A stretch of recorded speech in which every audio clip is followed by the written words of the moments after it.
Good evening and welcome to the July 10th meeting of the Livermore City Council. I call the meeting to order. Roll call, please. Councilmember Barrientos.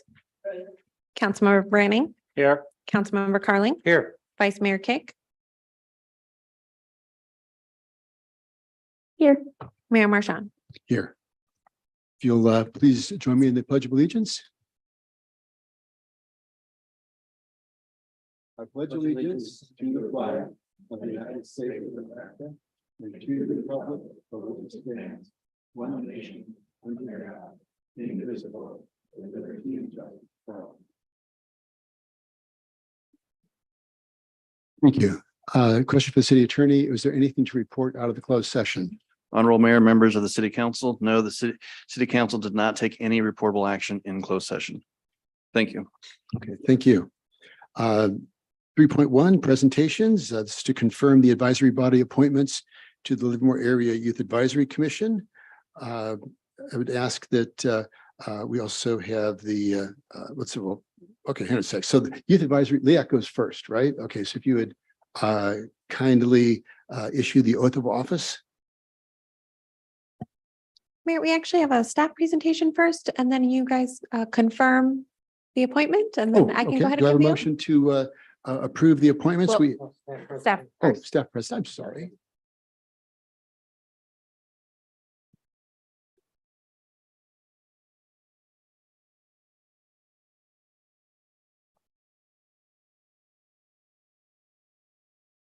Good evening, Honorable Mayor and City Council. I'm Debbie Elam, your Acting Assistant City Clerk.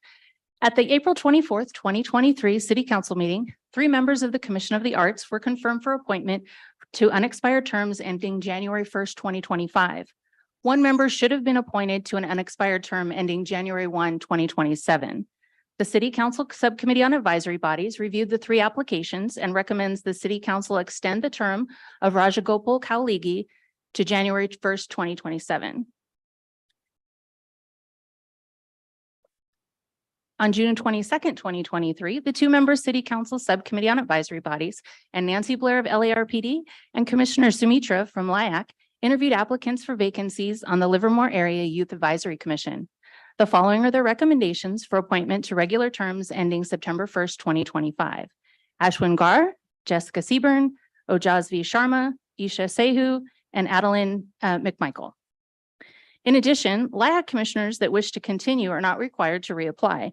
They confirm with staff that they wish to continue. Staff recommends the following existing members be appointed to a regular term ending September 1st, 2025. Greta Fick Furlow, Sai Gayatri Pen-Uganda, William Pinkston Mastov, and Michael Zhang. If the council approves the city subcommittee's recommendations, the city clerk will then administer the oath of office to the new advisory body members. And that concludes my presentation, and I'm available for questions. Okay, any questions? Is there any public comment? No public comment, Mayor. Okay, is there any council comments or do I have a motion? I'll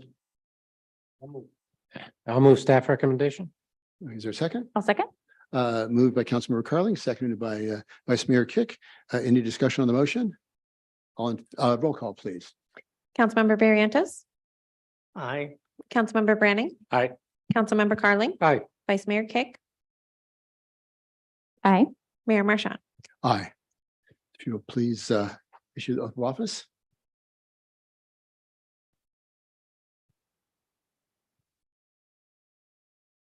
You can come forward.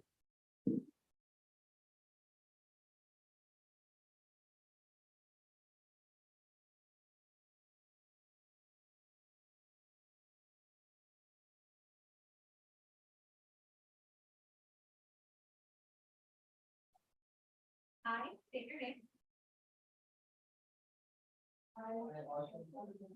Do solemnly swear that I will support and defend the Constitution of the United States and the Constitution of the State of California against all enemies, foreign and domestic, and that I will bear true faith and allegiance to the Constitution of the United States and the Constitution of the State of California. That I take this obligation freely. Without any mental reservation. For a purpose of evasion. And that I will. Well and faithfully. Discharge the duties. Upon which I'm about to enter. Thank you, guys. Congratulations.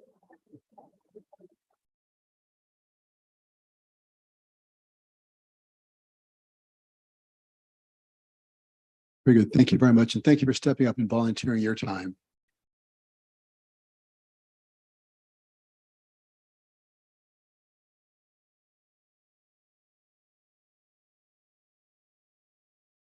That move on to 3.2, which is the Livermore Housing Authority Annual Update presented by Sarah Romler, Executive Director of the Livermore Housing Authority. Ms. Romler? Hello. My name is Sarah Ramler, the Executive Director of the Housing Authority. Today, I'm going to give you a brief presentation and annual update over some of the key initiatives that the Housing Authority has been pursuing. I was here last September of 2022, and during that presentation, I primarily gave some demographic details and overview of the families that we serve in Livermore. Today, I'll focus a little bit more on our portfolio and some key activities that we've been pursuing. So I'll start with some of our LHA or Housing Authority owned properties. We currently own and operate or manage 167 total units in the city of Livermore. 125 of those are public housing at Leahy Square, and the remaining are a mix between affordable, transitional, and we have some market rate units as well. So before I talk about Leahy Square, I wanted to highlight some of the posters on the slide. These are some posters that were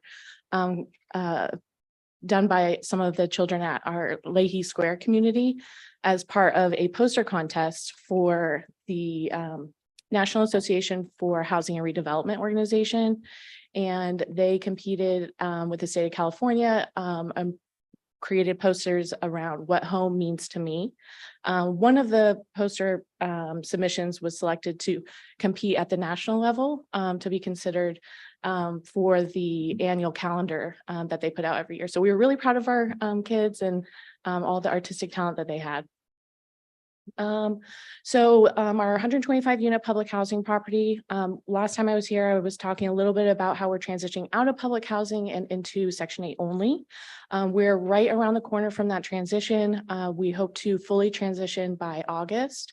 That means that we will no longer have any public housing units and we will be fully committed to Section 8 vouchers at that site and throughout the rest of our portfolio. One of the other things that we're really excited about is the partnership that we have with the city through, as you know, the state awarded grant funds through the Family Homelessness Challenge grant. We have been partnering with the city staff and community-based organizations to implement or design an innovative housing solution for homeless individuals. So we are at the Housing Authority committing 12 units at Leahy Square with subsidies for that program. For residents or families with school-age children who are homeless, with children who are enrolled at Livermore Unified. So we are really excited to be creating something innovative. As you know, Livermore was one of 10 cities and counties across the state that was awarded these funds. And so we're hoping that through the innovation and the partnership of this project, that we'll be able to be a model for other jurisdictions across the state. So we're hoping to implement this program and probably right around the same time we transition. We're just waiting for final HUD approval, which will give us the green light to transition into our Section 8 property. So next up is Bluebell Apartments. We completed the exterior rehab, which is on the slide.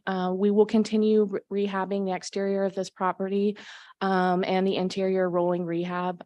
This is something that we're hoping to complete in the coming years with a final touch of some nice landscaping to really improve the visual appeal of the property. This again is one of our market rate, affordable and transitional properties located in Springtown.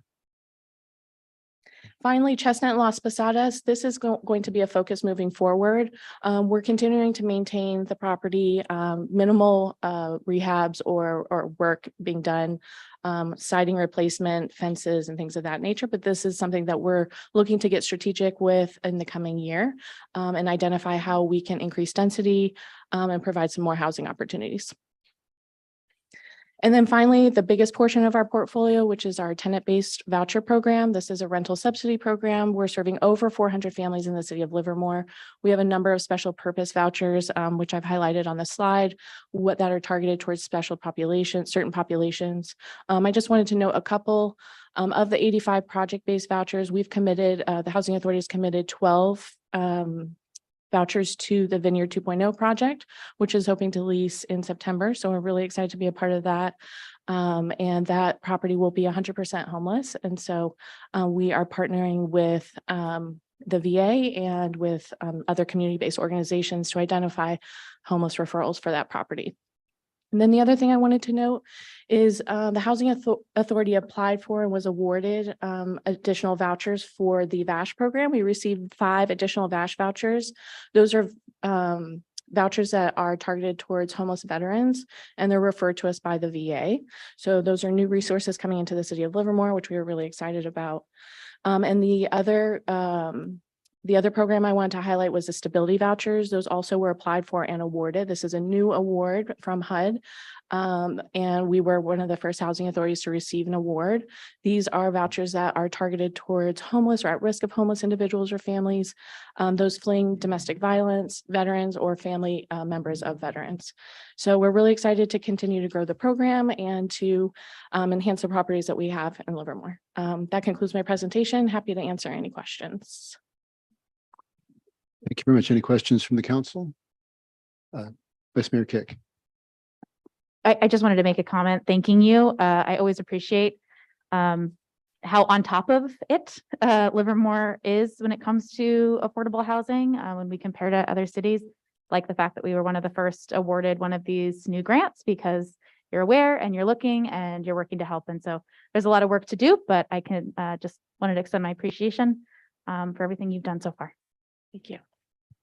Echoing that tremendous amount of work that you do, and thank you so much for doing it for our community. Councilmember Yeah, Carlin. piling on a little bit, I think it's fabulous that you're doing this. It's too bad that we have people that are seeking shelter and down on their luck maybe, but it's tremendous to know that we have people like you and others that are serving that community and that demographic in ways that will make them feel part of this community and maybe get back on their feet a little more. So thanks very much. I mean, it's very, very heartfelt and very thankful for what you do. Thank you. Thanks. We have a great team. I appreciate that. Thank you. Councilmember Branning. Yeah, just to echo, I really appreciate what you're doing. And I know you never have enough money and there's always more need. And, you know, I've seen what you do with what you have, and I really appreciate what you are doing. You're really changing people's lives. I wish we had more funds for you. I'll always look for more for you if we can find them, but you really do a great job of leveraging federal funds, state funds, and keeping people in their homes, which is, as we know, one of the most important things for their health. Thank you. Thank you. All right. Well, thank you very much. Thank you. Okay, next is the Citizens Forum. Excuse me, the Open Forum. This is for items that are typically not on the agenda. I'd ask that the city clerk relate how people can participate. Thank you, Mayor. The City Council's agenda provides opportunities for the public to participate in the meeting by addressing the City Council in the following ways. For non-agendized items, the public has the opportunity during open forum to address the City Council on any item of interest that is within the City Council's subject matter jurisdiction. For agendized items, the public can address the City Council on each item of business it considers when the mayor opens public comment and should be focused on that particular item. Please note, a speaker is not required to answer questions from the City Council, and the City Council is not required to answer questions from the public. However, the mayor has the discretion to ask staff to address a speaker's comments when a council member believes it is relevant to a particular business item. When participating in tonight's meeting, one comment may be given per person per item. Members of the public can participate in person or remotely as noticed on the agenda. To provide comment in person, please fill out and turn in a speaker card found at the entrance of the council chamber. Speakers will be announced in the order received. We will hear we will hear from members of the public who are in person first, followed by those wishing to speak over Zoom. To provide comment by Zoom, please use the raise hand feature or *9 if calling in when the item begins. Please do not wait until the public comment period opens for each item to raise your hand. Instead, raise your hand at the beginning of each item. Once public comment opens, each participant's name will be announced and their 3 minutes will begin once at the lectern or upon being unmuted. The mayor will announce the conclusion of the public comment period after comments have been voiced into the record. Thank you, Mayor. Okay, thank you very much. Do we have any speakers? Yes, we do. The first speaker is Greg Scott, followed by Nancy McKenzie, followed by Kevin McCallum.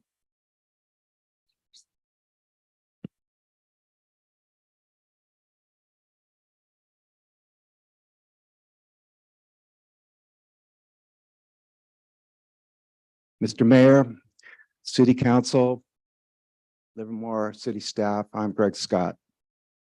Open forum, I get my 3 minutes to share my experiences and my opinions. Councilman Barrientos, I want to congratulate you on your election victory. I live in your district. Obviously, that makes me a constituent and I voted for you. I hadn't voted in 8 years. Thank you for bringing me to the electorate table. In that interval of 8 years or so, I was homeless for 7 years. I was homeless continuously here in Livermore for 6 years, 9 months, from the beginning of October 2015 to late June of 2022. I read Dr. Monroe's letter last Thursday, A Higher Standard. I wasn't privy to the events she talked about, or I didn't overhear them, but I would agree with her if those a story of those events is there's some semblance of accuracy to them, then Councilman Barrientos, I would say she's right, and I would do a public apology. We're human, we make mistakes. In the one monotheist, one God belief system, that God forgives, and those humans that think they're above that God don't forgive. I'm not a religious man, but I think there's wisdom in the Bible, and there's one story in the New Testament that I recall that it was to be a stoning of a woman that committed adultery, and it was recorded that Jesus was there, and Jesus said, "Those of you that are free from sin may cast the first stone." Dr. Monroe was on the city council. She was on the subcommittee for homelessness. From my life experiences, my experiences here in Livermore, that one-sided admonishment of that letter last Thursday, along with the so-called A Higher Standard, was both nauseating and insulting. There is no higher standard here for homeless. I witnessed too many homeless die here in Livermore. I knew too many of them for anyone to tell me there's a higher standard here. Did I neglect the higher standard when I tried to pick my homeless friend, Carl Feiner, off the ground? Carl Feiner lived in his truck for 10 years here. He worked for Sentia Labs for 16 years. He got violently ill. Try getting violently ill in a pickup truck with no bathroom. You know, this is ridiculous. It's not that I vilify you. It's not that I want to blame you, but we're on the wrong path here. You're putting too many resources to too few homeless. What about the others? Well, I am now going to speak for the dead homeless.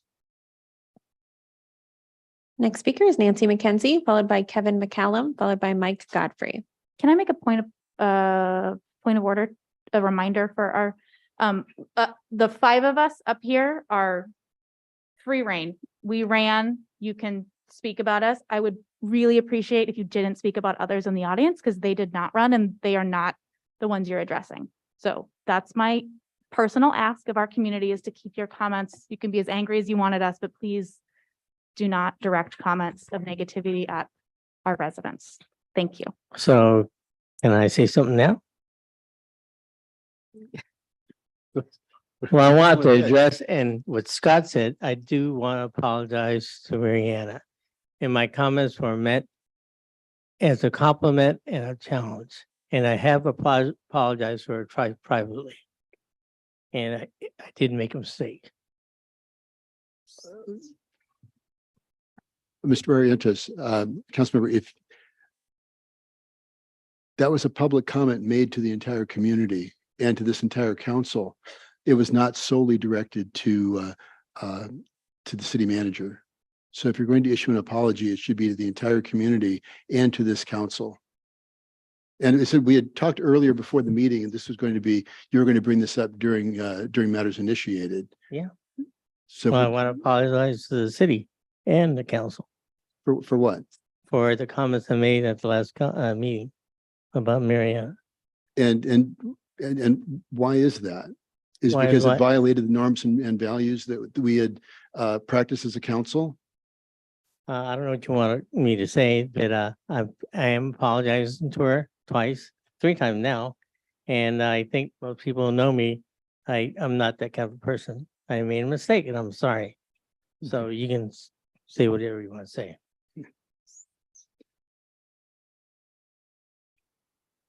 Okay, next speaker. Oh, Ms. McKenzie. Nancy McKenzie is my name. Good evening, council members and mayor. I'm here to talk about the sign restriction that went up as of July 1st. And I just wanted to point out that it's not just the realtors in the community that are being affected in a negative way by this, but a lot of other groups as well. One thing I do for our community is run the estate sales that raise money for the symphony, to buy music, to rent instruments, that type of thing. And over the years that we've done this, we've put signs out. We do advertise, we post on Craigslist and backyard and side yard and everywhere else we can, but we put signs out too, because people don't all use their navigation systems. So, and I have, for the last 10 years, we've been roughly counting how many people drop in because they see our signs. And it's a significant amount, 15% or so, which I consider significant. We didn't know we have a sale. They drop by. Henry comes in with his wife and she buys a lot of stuff, and all the money that we make goes to the symphony. The guild itself doesn't take any money at all. So these signs are very effective and very necessary for us. I'd like that to really be reconsidered when you think about who you're saying can and cannot put out signs. It's people that have lost their puppies, people that are having garage sales just to raise a little money for themselves, that kind of group. It's part of our community.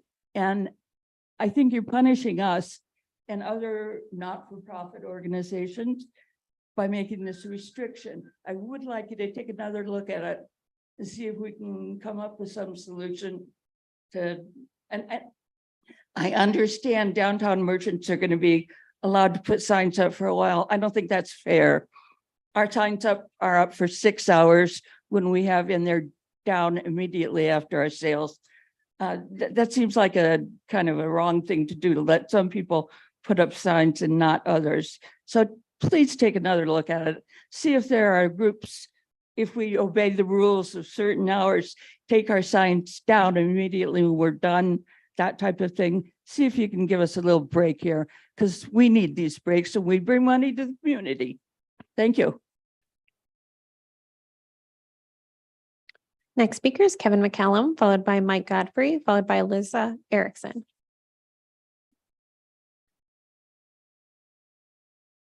Honorable Mayor Marchand, City Council members, my name is Kevin McCallum. I'm a resident of Livermore and a realtor. First, thank you, Mayor Marchand and Councilman Barrientos, for your votes at the last council meeting to add the sign ordinance to the agenda to be amended. Realtors understand the current sign ordinance going into effect on July 1st was created under the last administration, and we appreciate that you're willing to discuss and consider an amendment. The temporary area frames being used for daily use by both the businesses in the downtown economic zone and by realtors are a cost-effective marketing tool. They increase traffic at open houses and they benefit the sellers and help buyers find the properties. I respectfully ask that the city council add this amended sign ordinance to the agenda at a future council meeting. Thank you. Next speaker is Mike Godfrey, followed by Alyssa Erickson, followed by Marianne Rosa.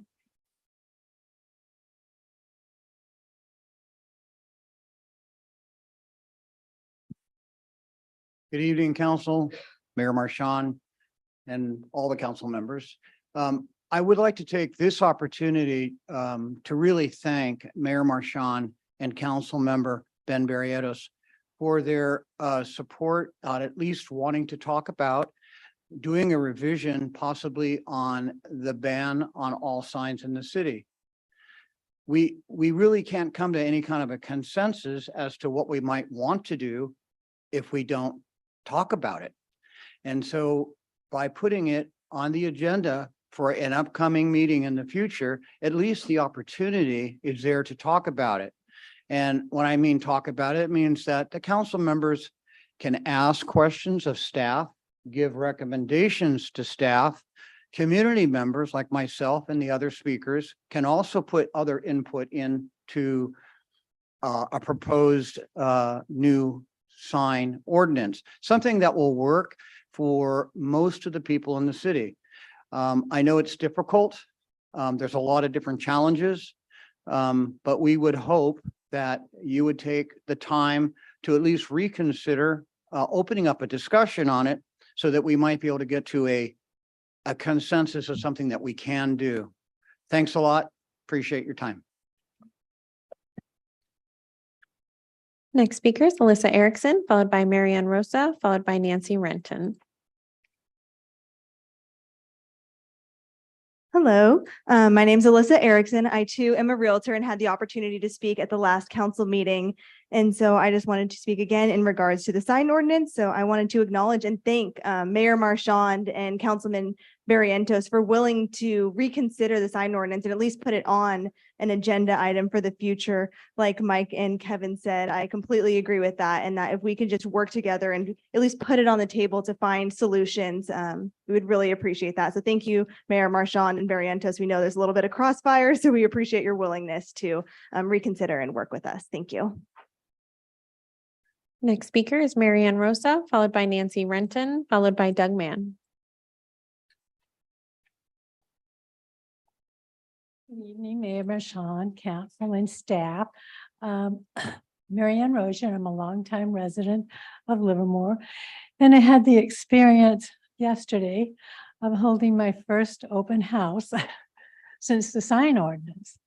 And it was very interesting because as people came in, they said, "You don't have any signs out.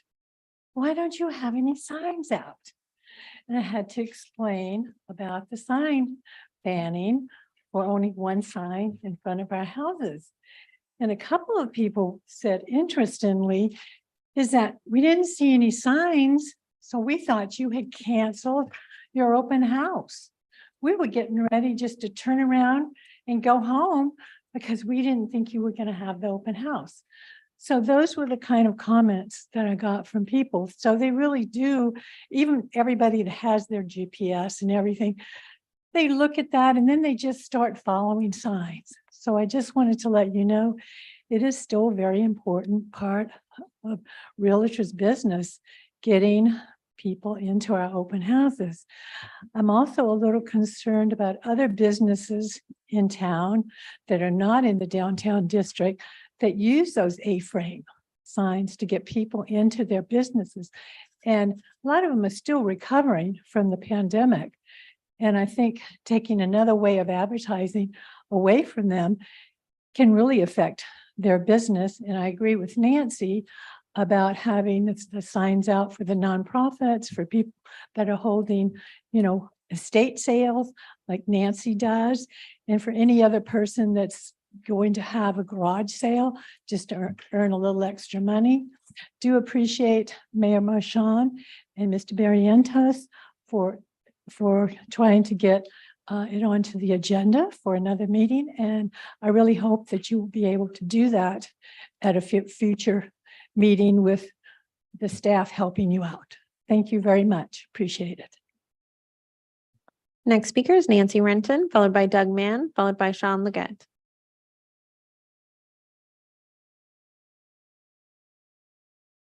Okay. Next speaker is Doug Mann. Good evening, Mr. Mayor and Council. I'm Doug Mann. Now, I just did something I don't usually do. I greeted you. And I just wanted to let you know that the reason why I don't usually do the little, obligatory greeting is because I'm trying to save time when I come up here and talk to you, because I know there are a lot of people that talk. And I want you to know that in my heart, I always greet you. It's just I want to launch into it so I can get off of here sooner and let somebody else go. In response to some questions that my nonprofit had, I know that you all got copied on an email that answered some of the questions. There are some errors and some things that need correcting, but that's not really what I want to talk about right now. It appears that your staff is intent on hiring Lamphere Gregory to do some environmental work for you. Do you remember what happened last time this city council hired Lamphere Gregory as an environmental consultant to do work? Well, they gave you an EIR and it was so flawed that you got sued. And when you get sued, that means I got sued. We all got sued on behalf of that EIR. And it was big. It went all the way to the Supreme Court and changed CEQA law in California. To me, when someone fails that big, that's not an invitation to get rehired by the same agency for similar work. There are many environmental consultants that are available to do. There's got to be 50 that you can consider to hire to do any environmental work that you want for projects, whether that are coming up. And I would ask that you give your staff some courteous advice that if you get something on a consent calendar, because it's got to come to you, that says, please hire Lamphere Gregory to do environmental work, that you're going to recoil in horror and not hire Lamphere Gregory. I don't believe Lamphere Gregory really has earned the right to get hired for any project in Livermore. So I would caution you to stay away from them and encourage your staff to get going on a track that will bring in only environmental consultants that will do what we expect an environmental consultant to do, which is protect the environment for Livermore residents as a main purpose. Thank you. Oh, and by the way, I do like the change to open forum from citizens forum. It's a little hard to remember. We have to get used to it, but not everybody who speaks here is a citizen. So I think that's a great change. Thank you. The final speaker is Sean Leggett. Good evening. I just came to thank the council for listening to us at the last meeting about the sign ordinance. And thank you, Marshad, and thank you, Barrientos, for considering putting it on the agenda. And those that, the rest of you, if you could reconsider maybe looking at it again in the agenda, that'd be great. It's just an ask. And thanks again for listening today. Thank you. Mayor, that was the final speaker. Okay. Anybody online? Okay, great, thank you.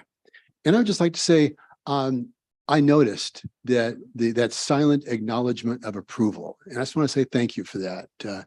Sincerely appreciate that all of you recognize that. Sometimes people forget, but thank you for recognizing that.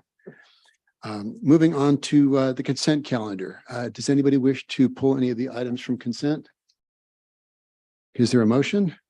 Oh, sorry. Is public comment? Is there any public comment on the consent calendar? No comments have been received. No public. I'm going to close the public comment period, bring it back to the council.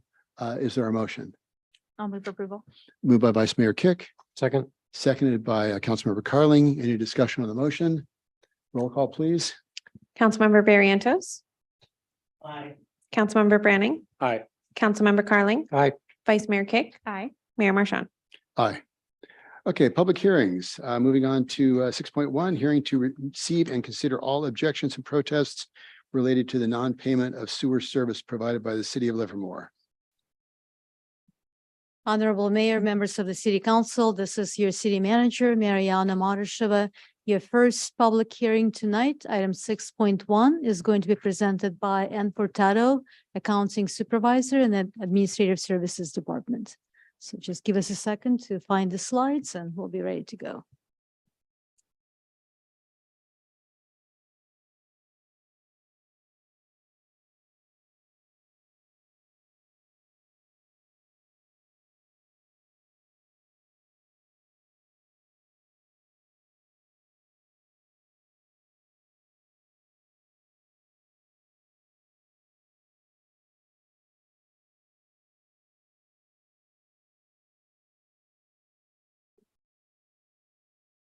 Good evening, Honorable Mayor and City Council members. My name is Ann Furtado, and I'm an accounting supervisor in the Finance Division of the Administrative Services Department.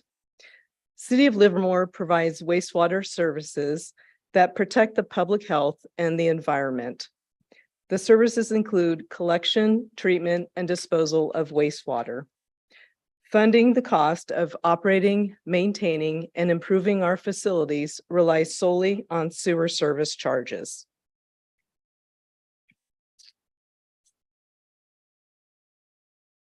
For residential properties, the charge is a flat fee, and so it's already on the property tax bill. However, for commercial accounts, the charge is based on industrial classification and the amount of water used, so it varies. For these accounts, and there are about 1,100, the finance department bills them monthly. And if they're not paid within 60 days, they're considered delinquent.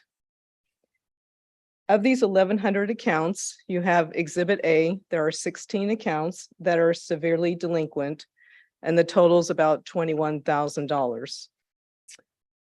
Last year, Finance and the Water Resources Division worked together to apply for funding relief on behalf of delinquent customers for a total of about $16,000. Of these 16 accounts that are on Exhibit A, 3 were beneficiaries of this funding for a total of about $3,500, yet they remain severely delinquent.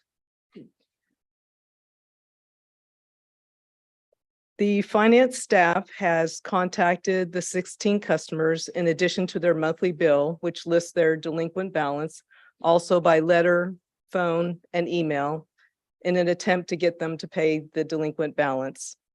In addition, we sent letters to the property owners to notify them that the delinquent balance would be placed on the property tax bill and also of the hearing tonight. Per Livermore Municipal Code 13.36.210, delinquent sewer charges may be placed on the property tax roll. Staff recommends City Council consider protest, adopt a resolution overruling protests, and direct staff to forward the delinquent list to the county tax assessor. Thank you, and I'm available for any questions you may have. Thank you. Any questions? I'll open the public hearing. Do we have anyone that wishes to speak? No comments have been received. Okay, so no protests, no one wishes to speak. In that case, I'm going to close the public hearing and bring it back to the council. Is there a motion or any discussion from the council? Just a quick comment. I just want to say I really appreciate you reaching out, and for some of the people who might be in a situation where a sewer assessment and the sewer fees are very challenging for them, that you worked as hard as you could to make sure that they found either grant money or other ways of working with that. It's unfortunate for some people, it is a big burden. And so I really appreciate you doing the best you can on that front. Thank you. And I guess with that, I'll make a motion. Okay. Motion made by Councilmember Branning, seconded by Councilmember Barrientos. And as Ms. Furtado pointed out, this is a public health issue. This is sanitary and disinfected drinking water systems are the foundation of our public health system. So thank you for your persistence on this. It is very important. So with the motion and the second, roll call, please. Councilmember Barrientos, Aye. Councilmember Branning, Aye. Councilmember Carling, Aye. Vice Mayor Kick, Aye. Mayor Marchand. Aye. Moving on to 7.1 matters for consideration. This is the 2024 meeting calendar. Mayor Marchand, members of the city council, this is once again your city manager, Mariana Marasheva. Item 7.1 is going to be presented by Marie Weber, who carries a dual title of a deputy city manager and city clerk. Ms. Weber? Good evening, Honorable Mayor and council members. In accordance with the City Council Rules of Procedure, each July, the City Council approves an annual calendar for regular meetings and workshops in the coming year, taking care to avoid conflicts with national holidays or dates that would preclude participation by members of the public due to religious or other observances. Regular meetings are generally scheduled on the second and fourth Monday of each month. Workshop meetings are scheduled on the third Monday of each month and are only used when needed. Meetings are not scheduled on legal holidays, and only one meeting is scheduled during the months of August and December. Tonight, staff recommends the City Council provide direction to staff on dates that could result in a scheduling or holiday conflict and approve the 2024 meeting calendar.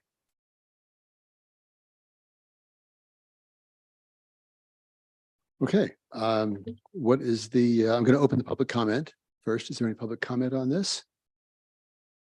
Mayor, there is public comment. Okay.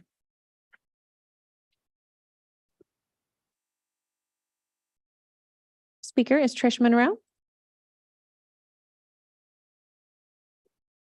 Good evening, Mayor and City Council members, city staff. I wanted to speak to, so I appreciate the work that was done. I appreciate the explanation of how of the holidays that were called out for potential reconsideration. I would like to encourage us to do what was recommended in the equity and inclusion work that was done some time ago. Number 6 recommends a public calendar to be kept, that could be referred to. And that would include not only things, such as the holidays mentioned, but could also include other items. I want to speak specifically to the calendar tonight. It would be nice if this were just taken as a matter of course. I think we're at that point where we can. But it really does require having the calendar up ahead of time. I would like then to suggest that for the city as a whole, that be extended to other areas. Since the item being considered tonight is just the calendar, all tonight that I'm asking for is that calendar be formalized so we don't have to have you making the decision here on the dais. Thank you.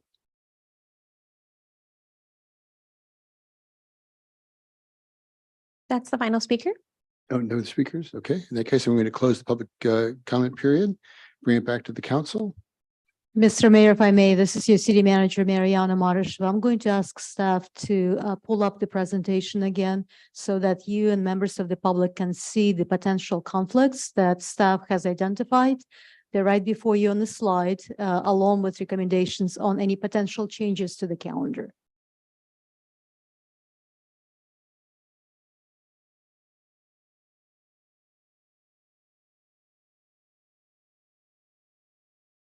Okay, what is the pleasure of the council?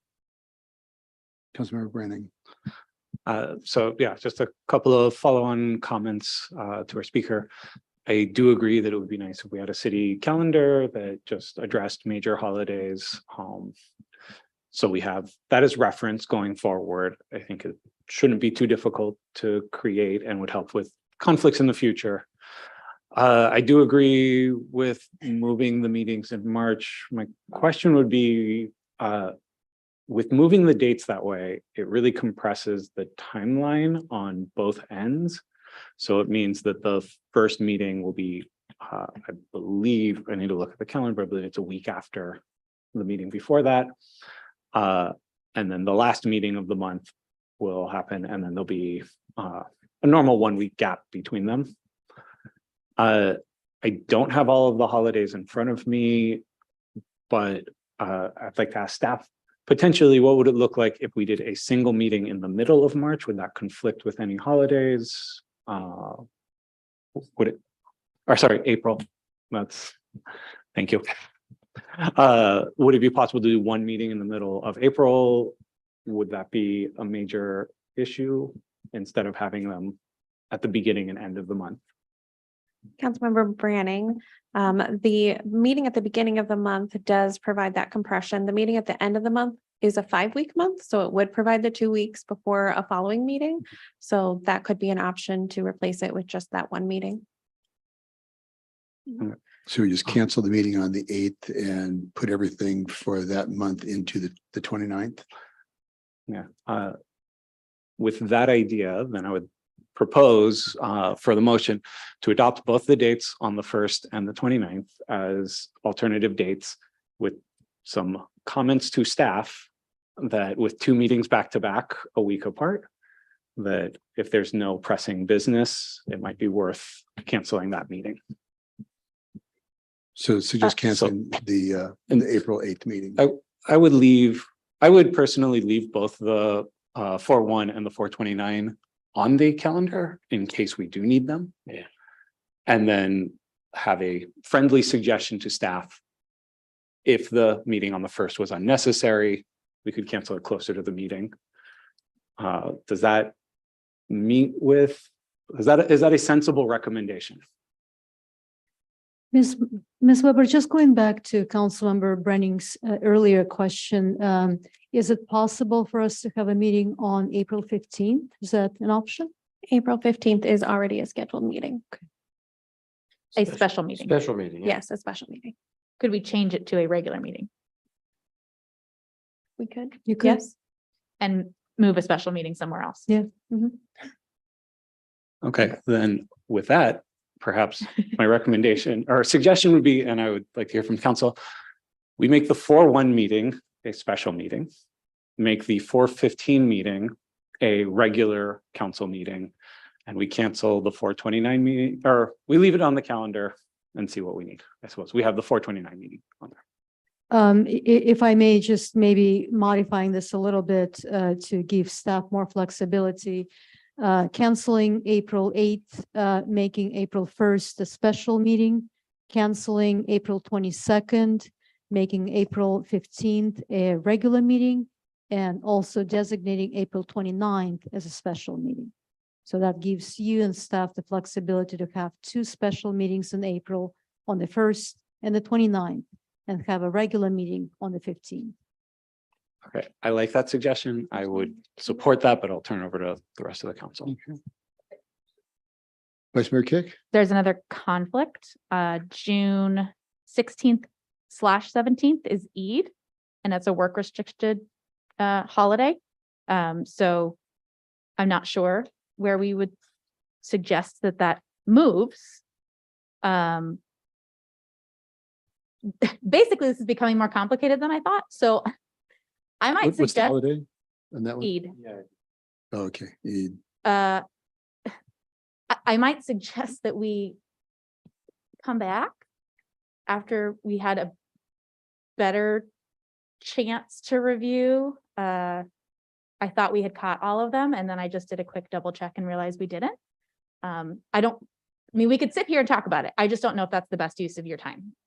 So if staff has a thought about a potential continuance, or is it allowed? I mean, I don't know when we have to have this approved by.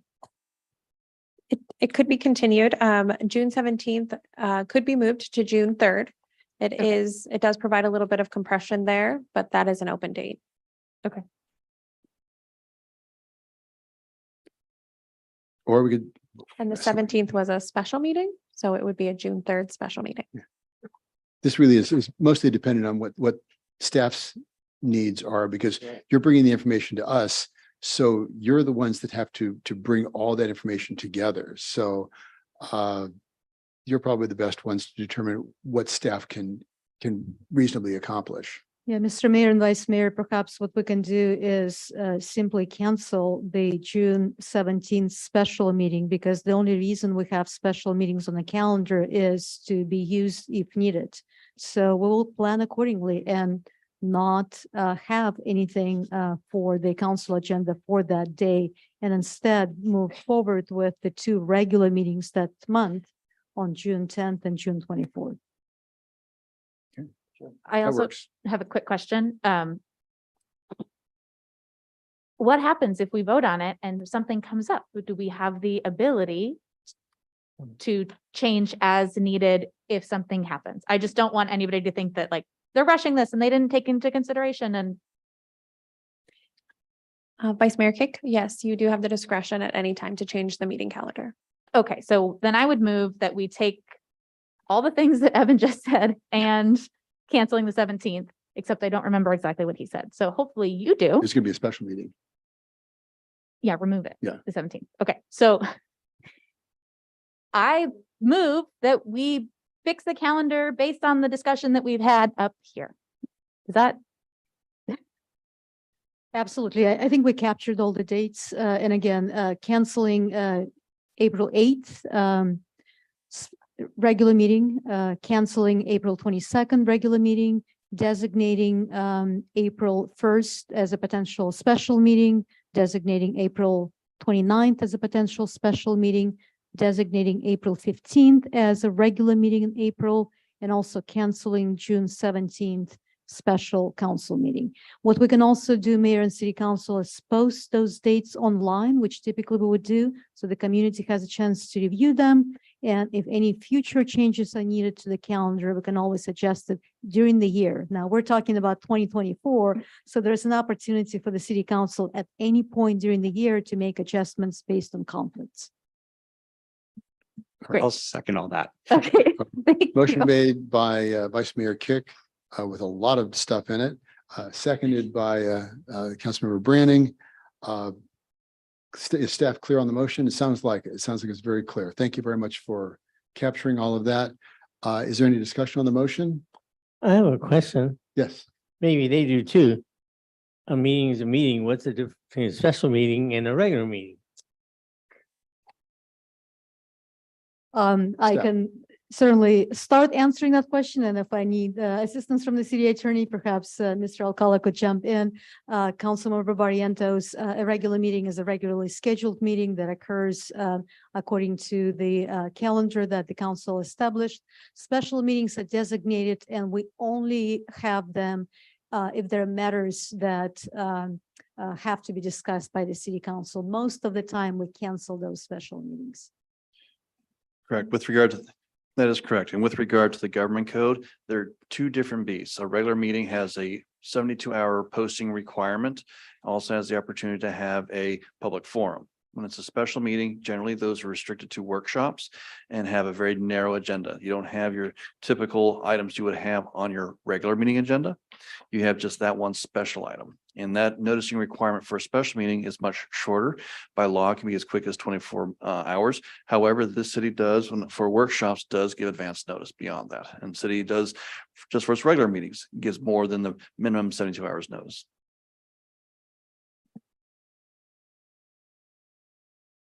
Okay, so motion and second. Roll call, please. Councilmember Barrientos, Aye. Councilmember Branning, Aye. Councilmember Carling, Aye. Vice Mayor Kick, Aye. Mayor Marchand. Aye. 7.2, this is the designation of a voting delegate and alternates for the 2023 League of California Cities Business Meeting. So who all is going to League of California Cities? September, right. Okay, so we have 3 people going. Councilmember Carling, would you be willing to be the voting delegate? And then council members Barrientos and Branning could be alternates. Okay. All right, very good. Excellent. Thank you. I've always enjoyed those conferences. A lot of great information that comes out of those. Do you need a motion or public Okay. comment? So is there a motion? Do we need comment? Public Oh. comment? Is there public comment? No comment has been received. Okay. I'll move that Carling is the voting delegate and that Branning and Barrientos are alternates. Second. Okay, motion made by Vice Mayor Kick, seconded by Councilmember Branning. Any discussion? Roll call, please. Councilmember Barrientos, Aye. Councilmember Branning, Aye. Councilmember Carling, Aye. Vice Mayor Kick, Aye. Mayor Marchand. Aye. Okay, 7.3, this is the discussion and direction for the airport leasing and development policy. Honorable Mayor and members of the City Council, this is once again your City Manager, Mariana Marasheva, announcing our next speaker for item 7.3. This item is going to be presented, as you can see on the screen, by Scott Lanphier, the Director of Public Works. Mr. Lanphier. Thank you. Good evening, Honorable Mayor and council members. I am Scott Lanphier, your Public Works Director. With me is Assistant Airport Manager Benny Stuth to help with any technical questions that may come up. Before you this evening is a continued item from your June 26th meeting regarding the airport leasing and development policy. The reason for the continuance was to allow additional time to review some of the changes that were made prior to the last meeting. The policy document since the June 26th meeting has had a couple of minor changes at the direction of your council, and those are identified in the next slide. We'd also like to go over a little bit of clarification on what the public engagement plan process includes. And then a reiteration that we're only considering the policy this evening. This does not involve any land use changes or any deviations from the master plan. As highlighted in your report and on the screen, section 1.2 goals, objectives, and development priorities has been modified. The bullet item identified as function had the sentence, projects will be evaluated by the Airport Advisory Commission, to make that clear that the Airport Advisory would see every project that comes through. The economic bullet had some text stricken related to air cargo services. And then finally, a bulleted item entitled compatibility was added.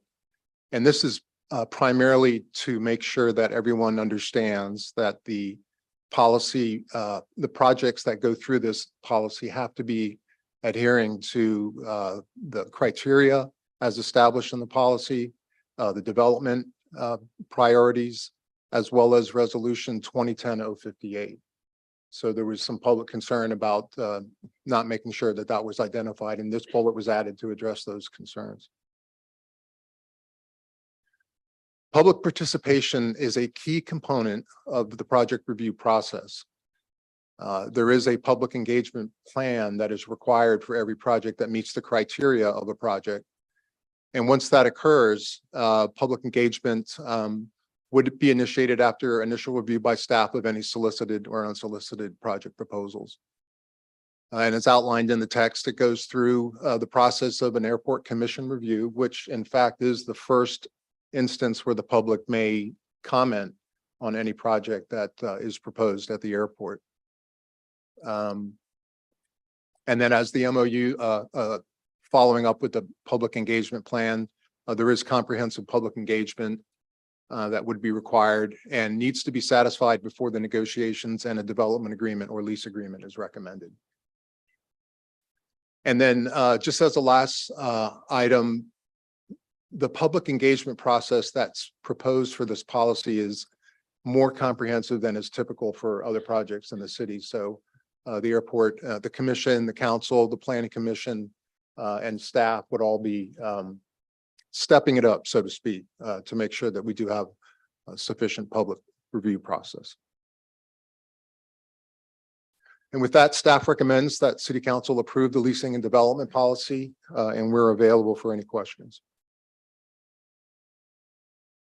Okay, thank you. I'm going to depart a little bit from the typical way that we do business. I'm going to ask a few questions because in the last time we had the public comment period, there were a lot of questions that people had that this didn't apply to, and I just wanted to depart from that particular way of doing business, is ask a few questions ahead of time in anticipation of the public comment period tonight. So Does the action recommended by staff tonight change the 2010 policy resolution? No, it does not. Okay, it does not change the 2010. Does not. Does this change the airport zoning or the allowable uses at the airport? No, it does not. Okay. Does this expand the airport? No, it does not. Okay. Does the city of Livermore sell fuel at the airport? The city does not sell fuel. The FBO sells fuel. Fixed-based operator does. That's correct.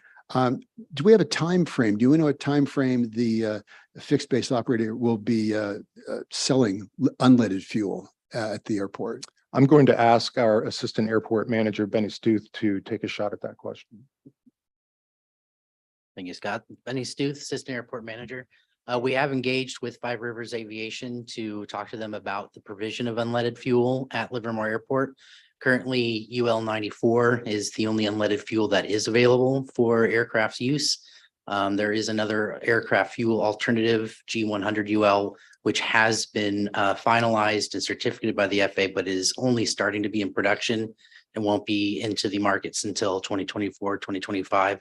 So as soon as those start coming to the markets, we'll be working with them and getting them provided the airport. But until we can actually have some serious conversations with Five Rivers about getting it, we'll be able to get a timeline at a later date.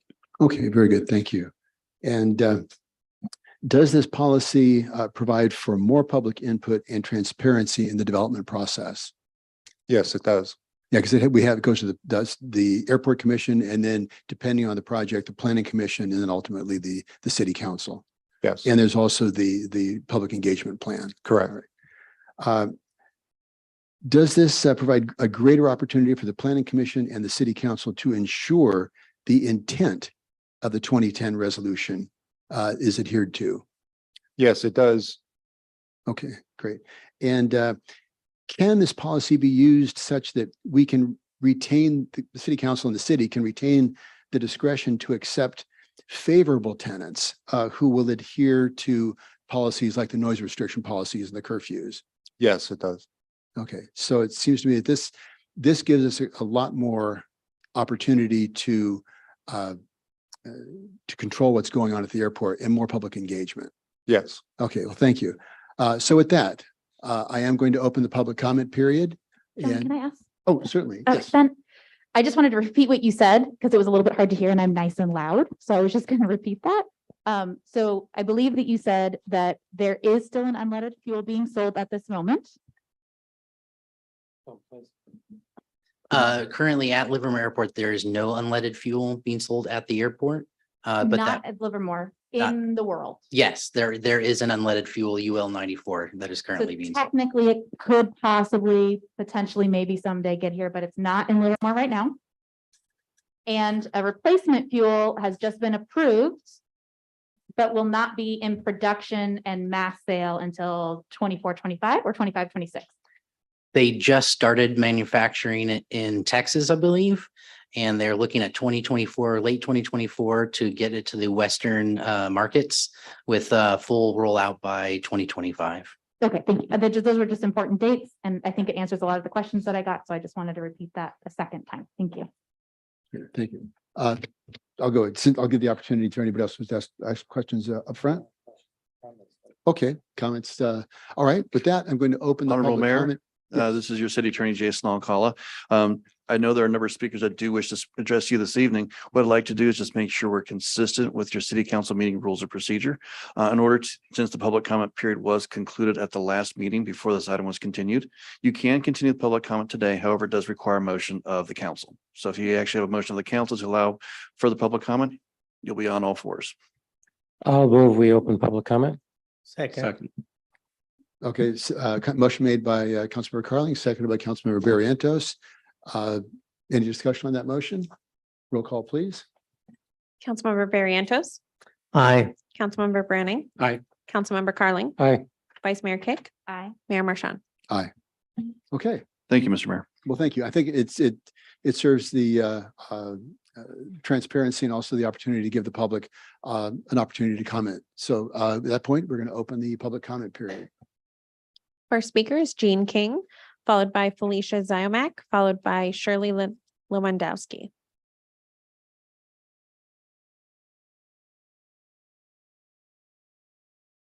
Thank you again for the vote that we may speak again this evening. And I do want to comment that last time a new edition was sent out to the public at 4:41. This time a new edition was sent out, I believe at 5:10 or 5:20. I think that is still too late to bring new information to the public and to the council. Okay, I would ask you to again continue the airport development policy to a future date before making a vote on it tonight. New information about unleaded gas fuel and potential sources of PFAS should be incorporated in this policy. The Dublin and Pleasanton City Councils and the public need sufficient time to review these edits.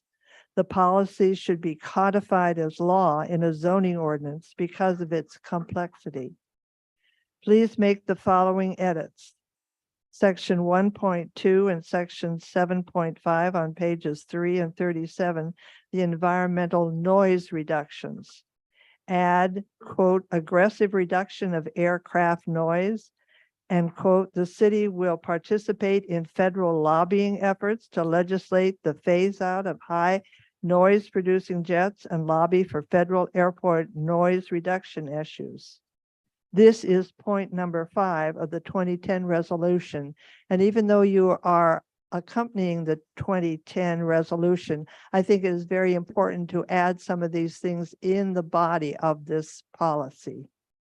Number 2, in cooperation with the other Tri-Valley cities, the city of Livermore will conduct periodic noise monitoring activities and report these activities to local elected boards at least once a year.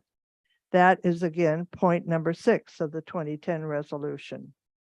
Point number 3, add, quote, airport staff must record single event aircraft violations above the 65 decibels noise limit, not an average as is reported now, and report the findings to the city and the public. Comment, add, quote, require airport staff to track all aircraft that are flying too low and release information to the public every month. Require fines for repeat offenders. Report low flying aircraft violations to FAA. Number 9, add Livermore General Plan noise limits into the text. Number 10, add, quote, require LVK to add a supply of and starting selling UL-94 and available unleaded aviation fuel that can be used by smaller piston aircraft under 200 horsepower. Now, if it isn't ready right now, at least put it in the policy that you want to do it and get in line for it. Thank you for the time. Next speaker is Felicia Zymek.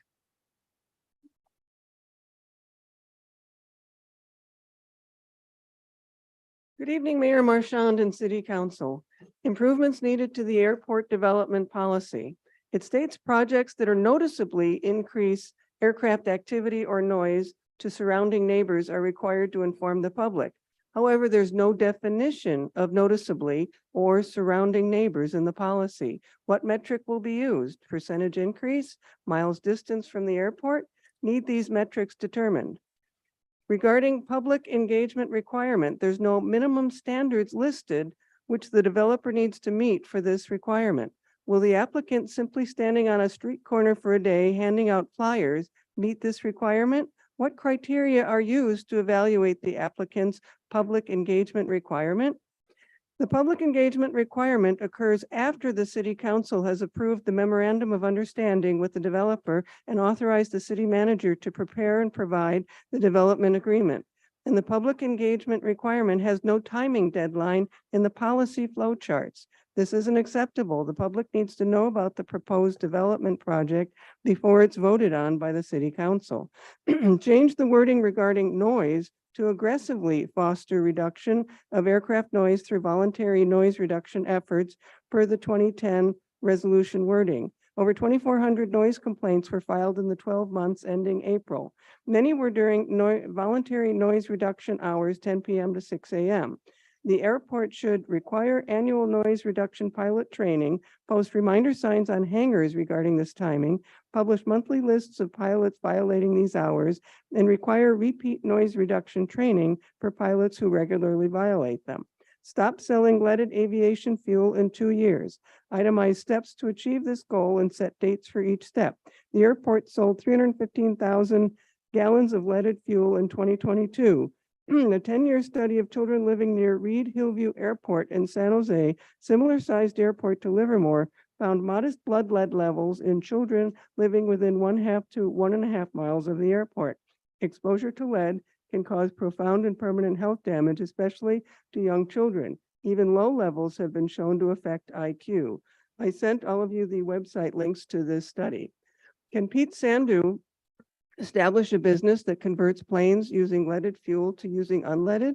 FAA provides funding for this. Reconsider residential housing within 1.5 miles of the airport. Current or planned residential areas that appear to be within this distance include Sage and Montage neighborhoods and Isabel neighborhood plan locations. All are downwind of the airport. Rancho Las Positas Elementary and New Horizons Daycare are within 1.5 miles of the airport. Less than 1 mile from the airport, a new preschool for children aged 6 weeks to kindergarten is opening soon on North Canyons Parkway. Thank you. Next speaker is Shirley Lewandowski, followed by Donna Caban, followed by John Krieger. Thank you. Hello, Mr. Mayor and council members. I'm Shirley Lewandowski and I'm from Dublin. I appreciate the effort to include suggested inputs from the city of Pleasanton and council member Branning in this latest revision of the policy. Unfortunately, that effort created an issue of semantics. Many words like shall was changed to should. The word aggressively was removed. The word discourage was changed to encourage. The staff may think that these are subtle changes, but what they have done is change the meaning and weaken the points that Pleasanton and council member Brennan made. Words matter. Residents elected the council to be a strong advocate for the residents and expect meaningful input on any policy. Watering down the language on this policy does not protect the residents. This revision continues to ignore real mitigating solutions to address concerns on noise, air, ground, and water pollution. These concerns are a matter of public health and fiscal liability that impact residents of Livermore, Dublin, and Pleasanton. Eliminating the sale of leaded aviation gas at the airport is an essential major step to protect public health in the future, especially for children in the vicinity of the airport. How much are our children worth to the city of Livermore? Elimination of potential PFA sources from seeping into the groundwater prevents fiscal liability on the city. Doesn't the city want to help continue supply safe drinking water to its residents? Times have changed, and it's time to take a different strategy to equalize the playing field for all stakeholders. My ask of you tonight is to include appointed council members and resident advocates from Livermore, Dublin, and Pleasanton as voting members of the Airport Commission Advisory Board. The board needs to be more inclusive with the communities it impacts. This is the right and fair thing to do. The continuance on this policy is warranted to make it more comprehensive in addressing critical concerns. Please allow for a continuance. Thank you. The next speaker is Donna Caban, followed by John Krieger, followed by Robin Teslich.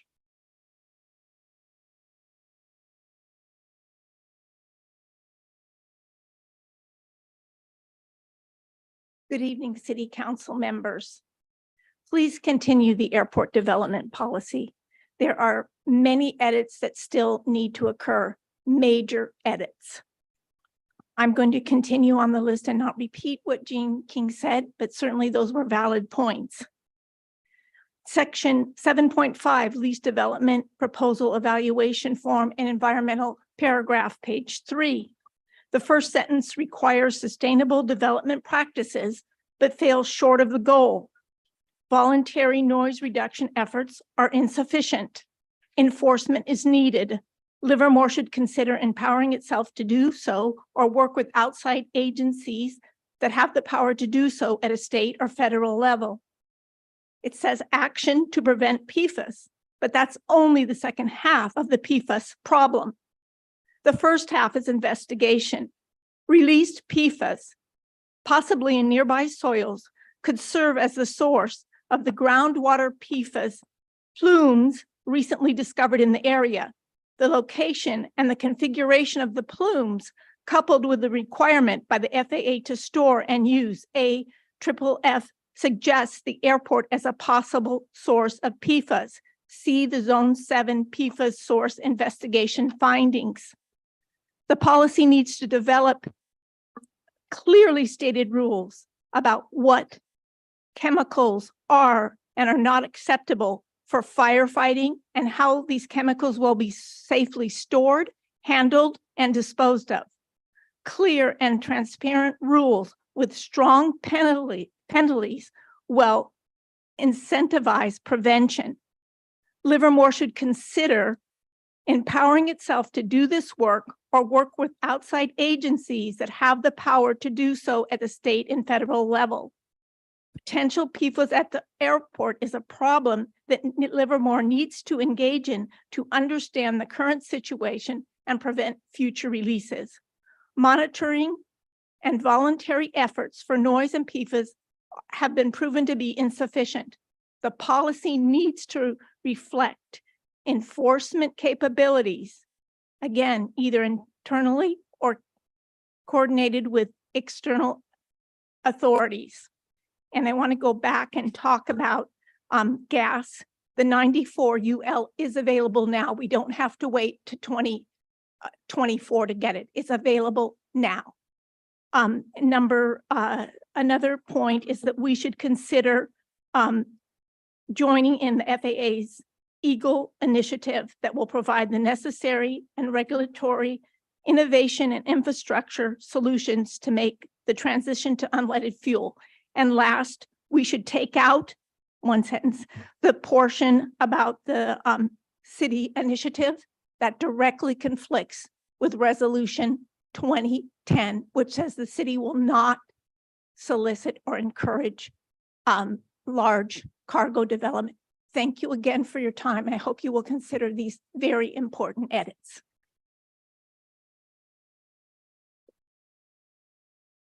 Next speaker is John Kruger, followed by Robin Teslich, followed by Doug Mann. Mr. Mayor, members of the City Council, I would like to thank you. The July revision of the airport development policy is substantially stronger, and you made that happen.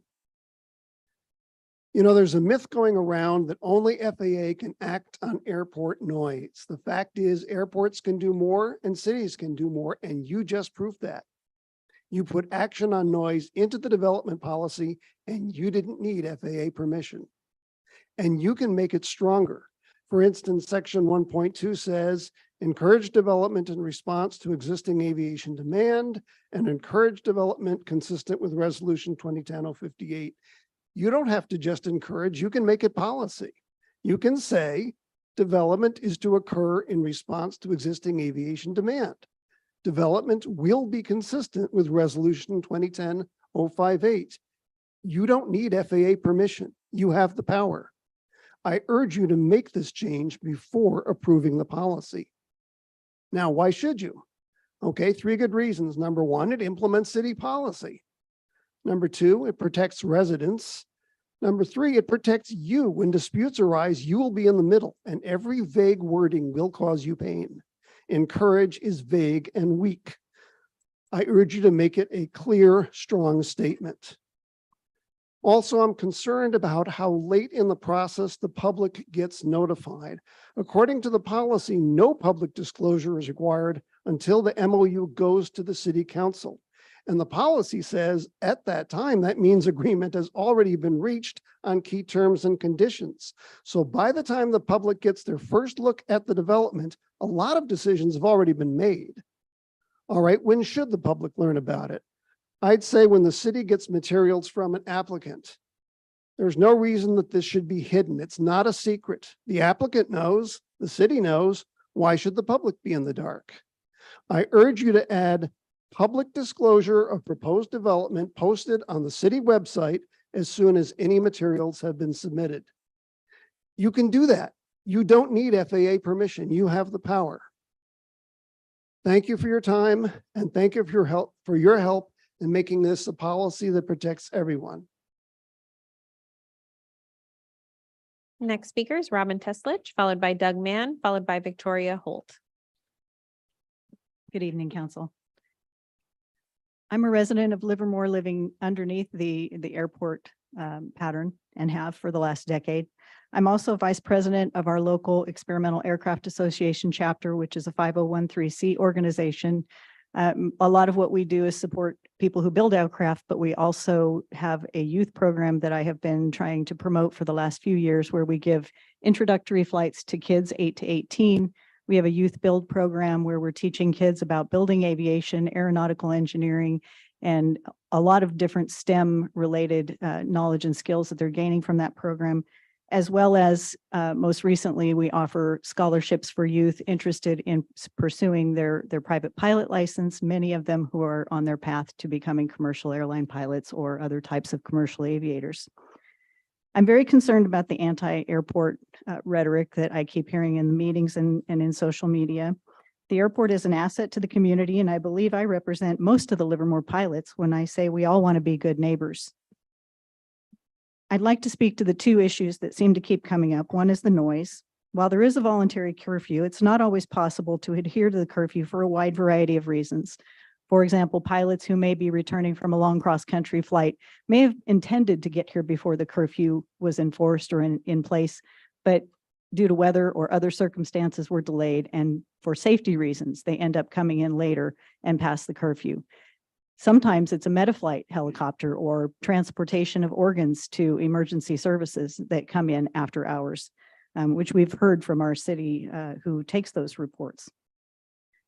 I've heard the city attorney, I believe, offering a solution to that, which is to publicly shame the people who are coming in after curfew and violating those rules. I want to just state that I adamantly oppose that. I don't think that that is a unifying act and it will not get compliance. It will only divide our citizens and residents on this topic, and I don't think it's worthwhile.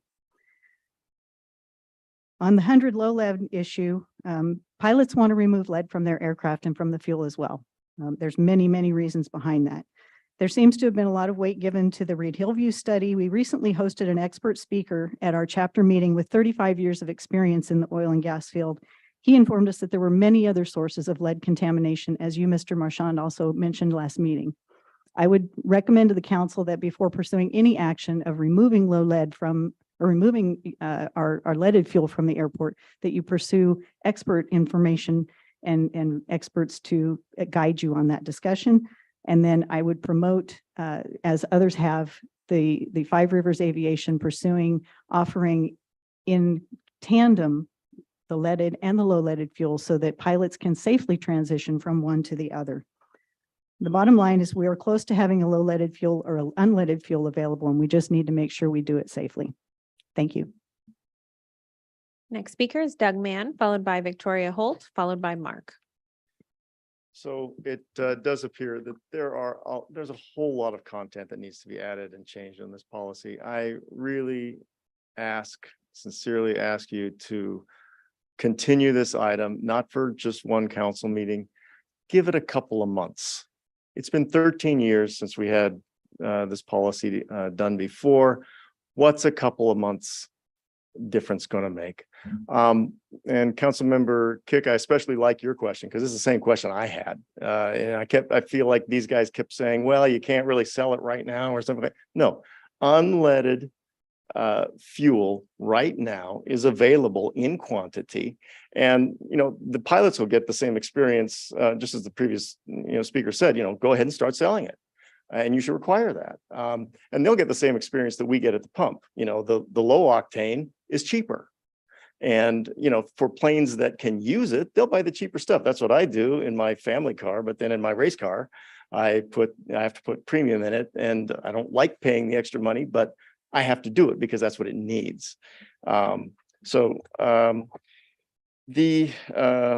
environmental paragraph, please add monitor of all LVK airport activities and stored chemicals having the potential to generate PFAS.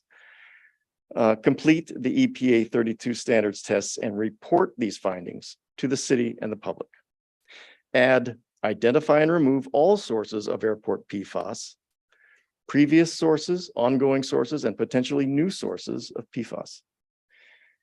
Monitor and report airport activities and airport storage of a film forming foam, AFFF, as a potential source of contamination into storm drains and water sources.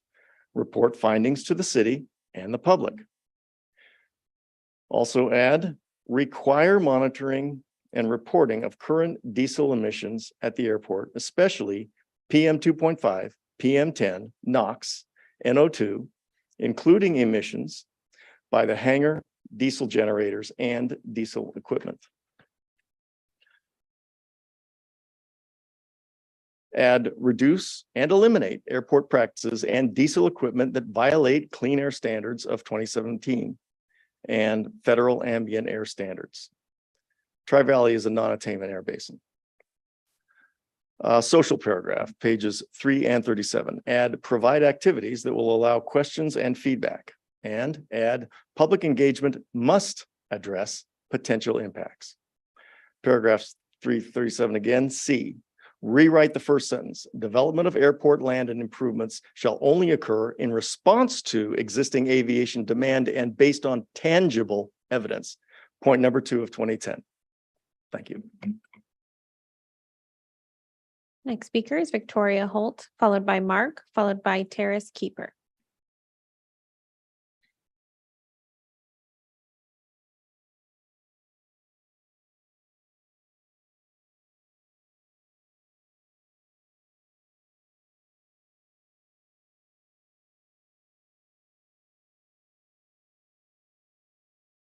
Hello, Mayor, Council people. My name is Victoria Holt. I agree with Gene King and all the rest of before me. My concern is the noise, where it says it's encouraged to keep it down. They've been encouraging for a long time. I mean, we call them up and we complain and tell them, hey, they're really crazy, especially on the weekends.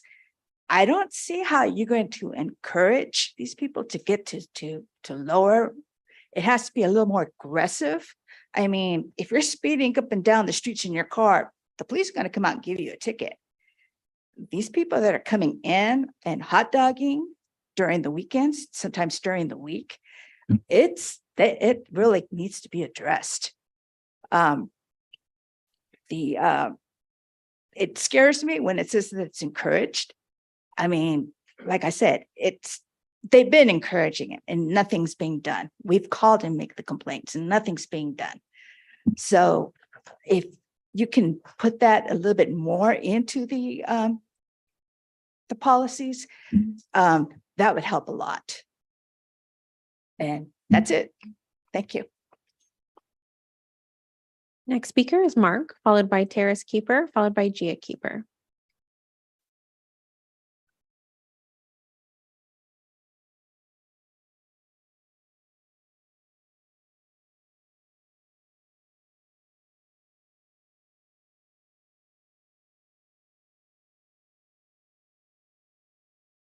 Good evening, Mayor and City Council. That was my wife. Her dad built a house in the 50s out here, and they've seen a lot of changes over time, from dirt roads to one single lane airport, fly lane. But I've been working out here for over 35 years, and I've noticed as years go on, things get more difficult and more difficult to get to the truth of it all. And more is done by clouding things than anything else. So I agree with a lot of what these people said, and they're very important key issues on what should be happening. I could play you videos of planes that I've seen flying over a house, but you wouldn't be able to hear me because of it. The noise that that produces drills straight down into your backyard when you're trying to relax from working hard like most of us do every day. You have to stop your conversation. You can't continue talking and enjoying your family and friends because of what that does. I don't know all the little ins and outs and things about it. I do know that getting rid of the leaded fuel is important, as well as any other leaded thing that is going to be contributing to the groundwater and the health of the city. The citizens need to be really kind of put in first. This is our homes. This is where we go to relax. We work hard for that. And to see things get addressed, we don't have the time, most of us, to try to figure out, well, what in the heck's going on now, you know?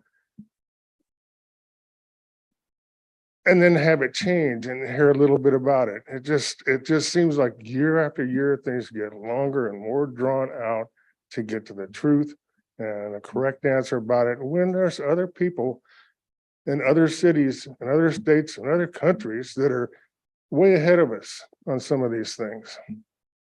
Why can't we see that? I mean, that part I just don't understand. I'm retired. I've been physically disabled and retired for the last couple of years. I wanted to enjoy my life. And it's not as glamorous as people think, you know. You still have to work, you still have to fight. And I'm tired of it, you know, and I'm so sure a lot of the people are. So I'm speaking for all the people and all the citizens and all the good people that got up here and gave you those good ideas, because they should be really paid attention to and dealt with. Appreciate your time. Thank you. Next speaker is Terrace Keeper, followed by Gia Keeper, followed by Marcus Keeper.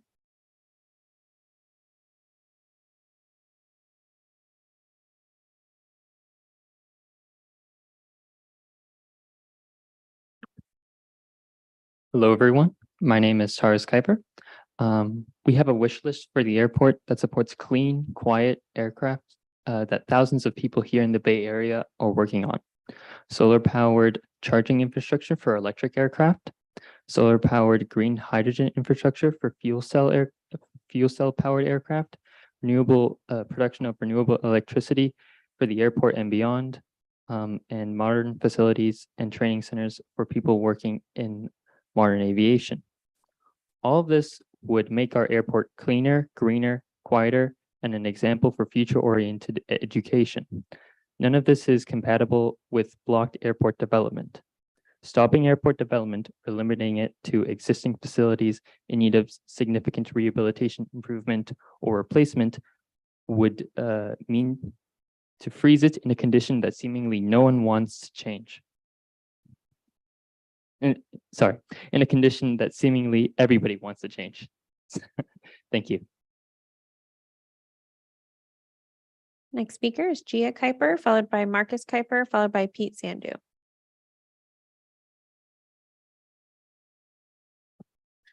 Hi, my name is Gia Kuiper.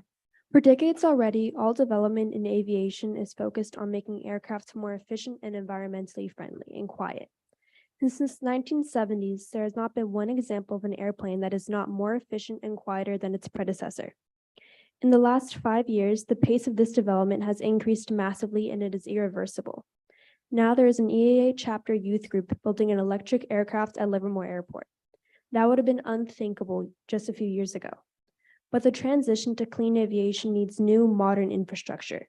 If you want green and quiet aviation, you need to support the development necessary to allow this transition. Thank you. Next speaker is Marcus Kuiper, followed by Pete Sandu, followed by Sachin Sandu. I'm sorry, Marie, I just have a quick question. Do you know how many more speakers we have? 8. I just drink a lot of water. So after the speaker, may I ask for a 1-minute bio break? Okay. Sure. Okay, sorry. Okay. Hello, everyone. My name is Marcus Kuiper. And our kids got interested in green aviation in 2019. Since then, they've gradually turned our whole house, into an aircraft factory.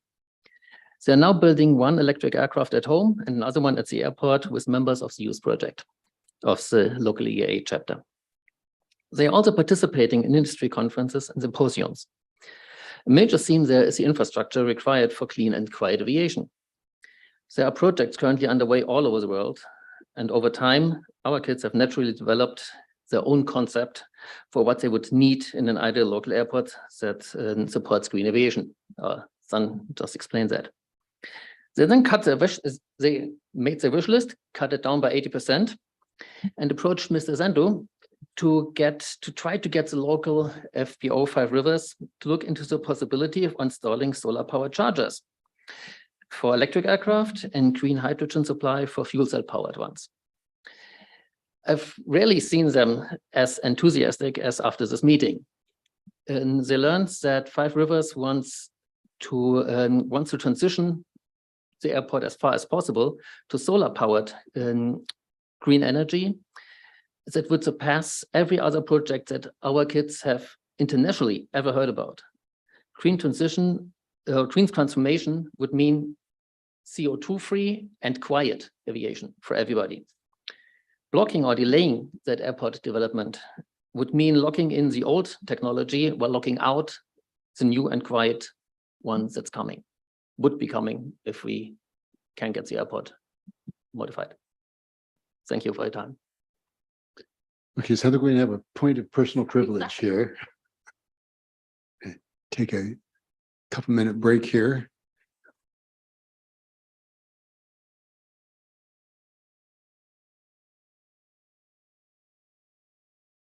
Mayor, is 5 minutes an appropriate break? Sure, let's go ahead and take 5. Okay. All right, 5 minutes. We'll be back in 5 minutes.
Okay, everybody, let's get back to our seats.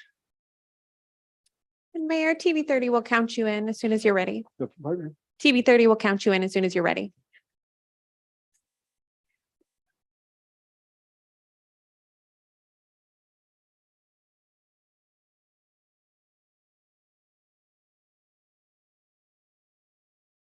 Good evening and welcome back to the second half of the June 10th meeting of the Livermore City Council. We just came back from a brief break. We're in the middle of 7.3, talking about the proposed leasing and development policy for the airport.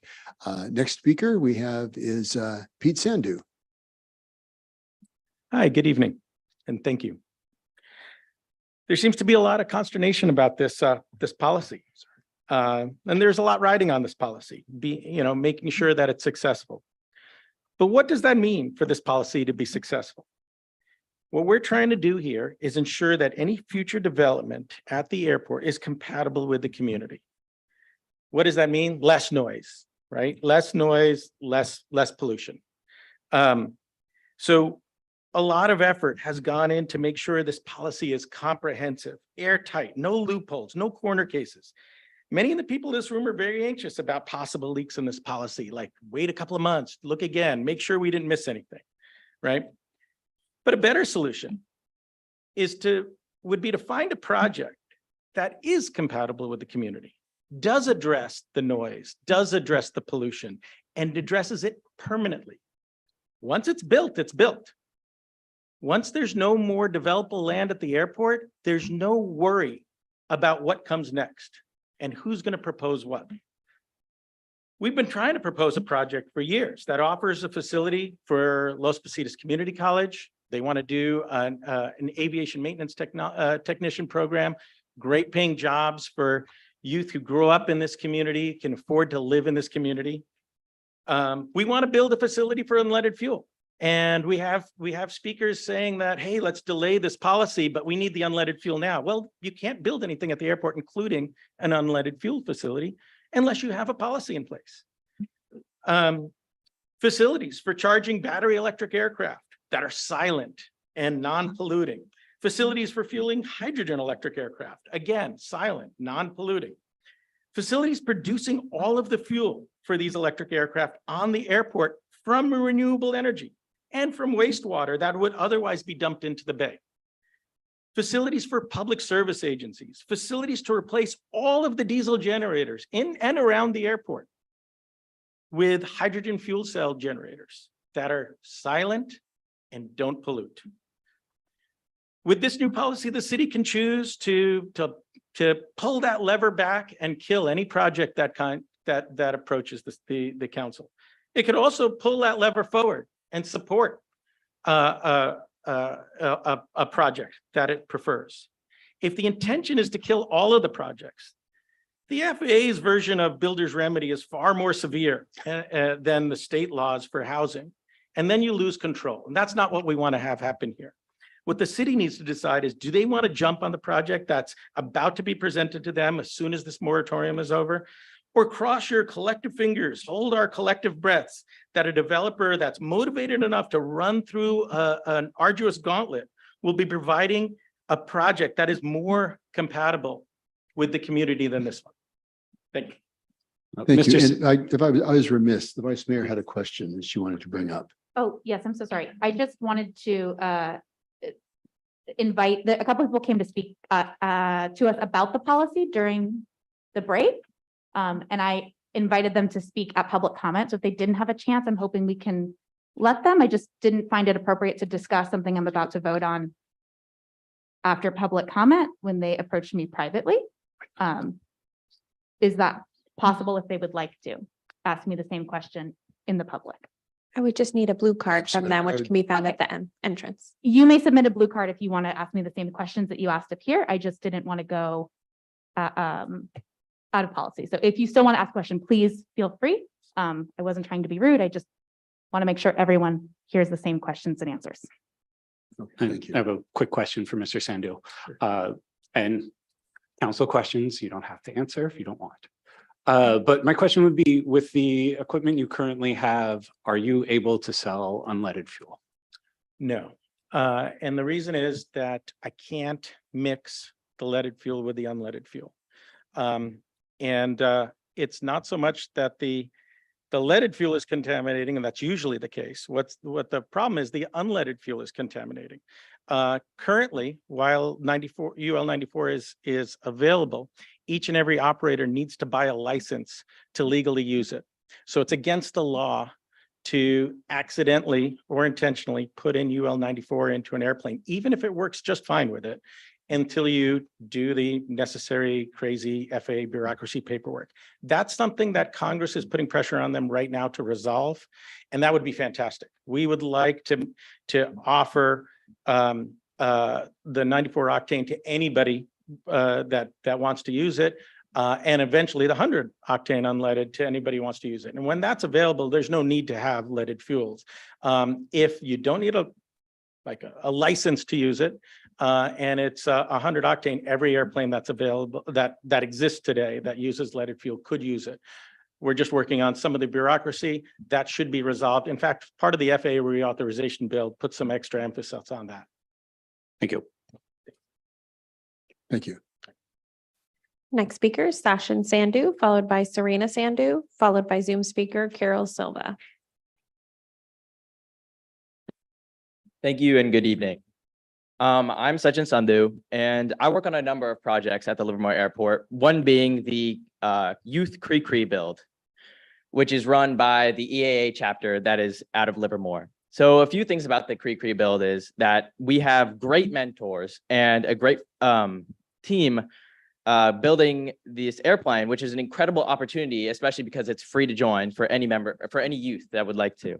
However, we are secluded to a small space in a hangar at Livermore Airport, which is not ideal, considering that our amazing mentors don't have the right resources to properly educate all of our youth who are participating in the program.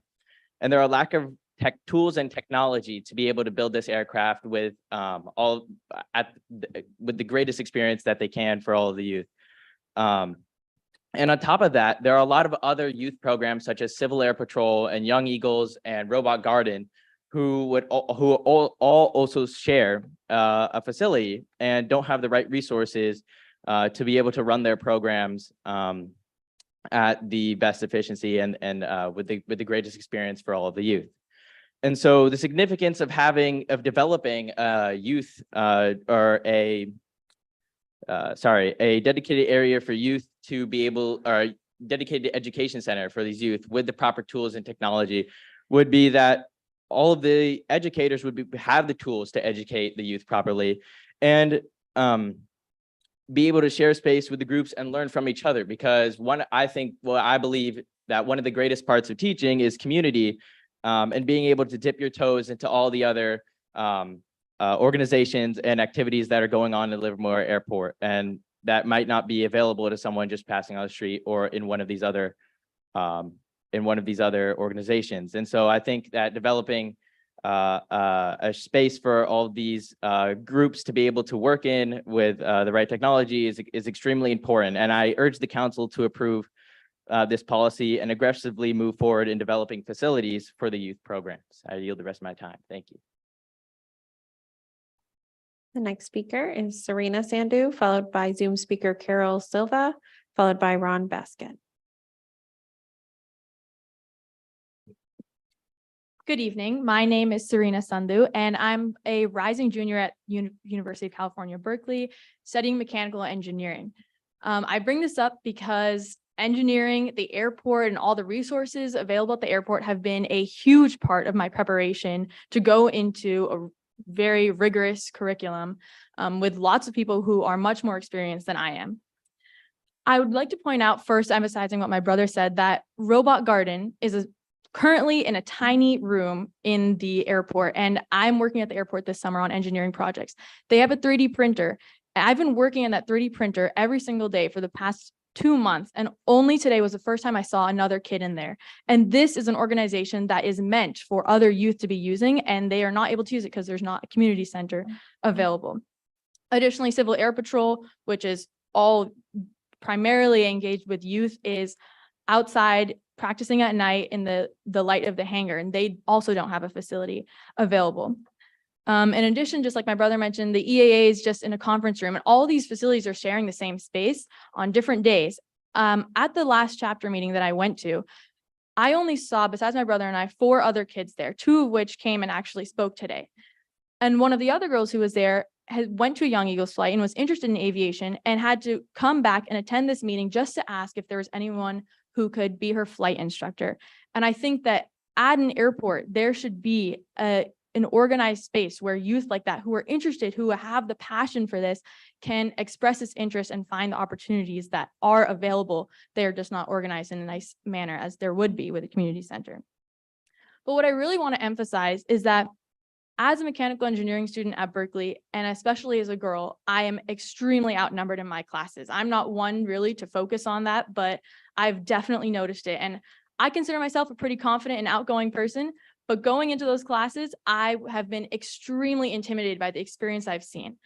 I've heard motions today or suggestions today to delay this process, and I think that that would not advantage the youth of your community. I think that if I had had this couple months where you want to delay the decision, if I had had those couple months going to my freshman year at Berkeley, I would have joined the Formula Electric team sooner, and I would have been able to sooner engage in my education, which is providing the technology and the people who will be advancing the technology to create these electric silent aircraft. All the future of the technology we've discussed tonight, this is how I'd be able to engage in it, and this is how the students in your community would be able to engage in it sooner. An airport is a hub. It's a place to cross paths and enter new worlds. And these new developments at the airport could not be a more fitting representation of what an airport is meant to be. I would like to note that none of the things that I mentioned today have anything to do with threatening safety, noise, or emissions. This is an investment in the future of your society and your students and your youth. Thank you. Next speaker is over Zoom. Carol Silva, please unmute yourself.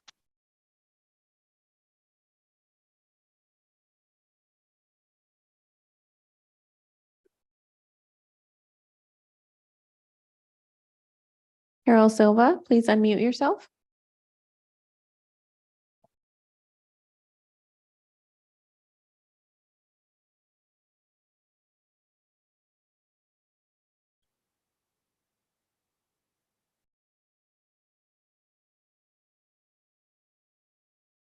Carol Silva.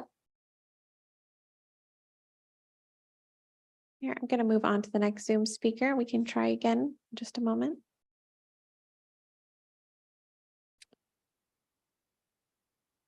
Ron Basket, please unmute yourself.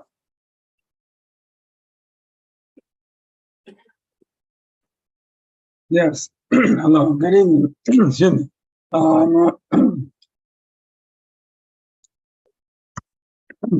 I would like to reinforce the statements by Jean King, Felicia Ziomek, Shirley Lewandowski, and Donna Tabone regarding continuing the plan to include a specific plan to remove leaded and replace with unleaded fuels with time frame and proposals.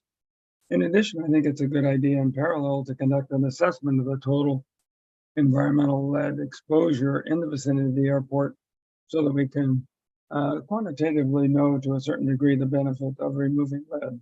Thank you.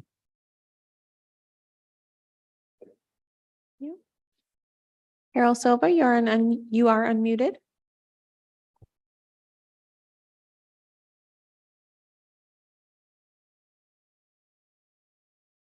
Carol Silva, you are unmuted.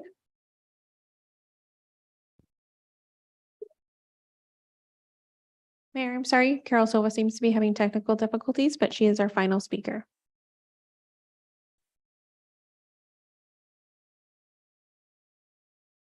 Okay, so since we're having some technical difficulties getting Carol Silva on here, with that being the last speaker, I'm going to close the public comment period and bring it back to the council. Councilmember Branning. Thank you. So first of all, I want to thank all of the speakers. I know this is a very contentious issue for many of you. I have a lot of things to say, so I'm going to address a few key points. I'll turn it over to everyone, and if I can have some time at the end, if I still have more things that other council members haven't addressed. So the main thing I want to address to just get the conversation started is two things. First of all, I think that what we're hearing from the community is a bit of trying to fit everything into one policy. We're trying to fit operations, we're trying to fit facilities, we're trying to fit development, all into a development policy. This policy is intended for how we're going to build at the airport, what kind of projects we'd like to see. And I think that we've worked really hard as a council and a staff to integrate as many of the comments as we could possibly integrate into a development policy to make sure that it gives us the opportunities to really have the vendors we would like to see, to have an airport that looks like what we want, and to incorporate public comment and public feedback along the way as we build. I did hear a lot of complaints about things such as noise and unleaded fuel. And I think where we're going awry on this is I do think those are actually operation issues. And so I'd like to ask if it's possible, can we also have a review of operations and how we're going to look at perhaps policies separate from the development policy that will help to reduce noise, to eliminate PFAS, and to get us to a point where we can eliminate leaded fuel. So I would like to ask the city manager first, is it possible for us to look at those as a separate policy?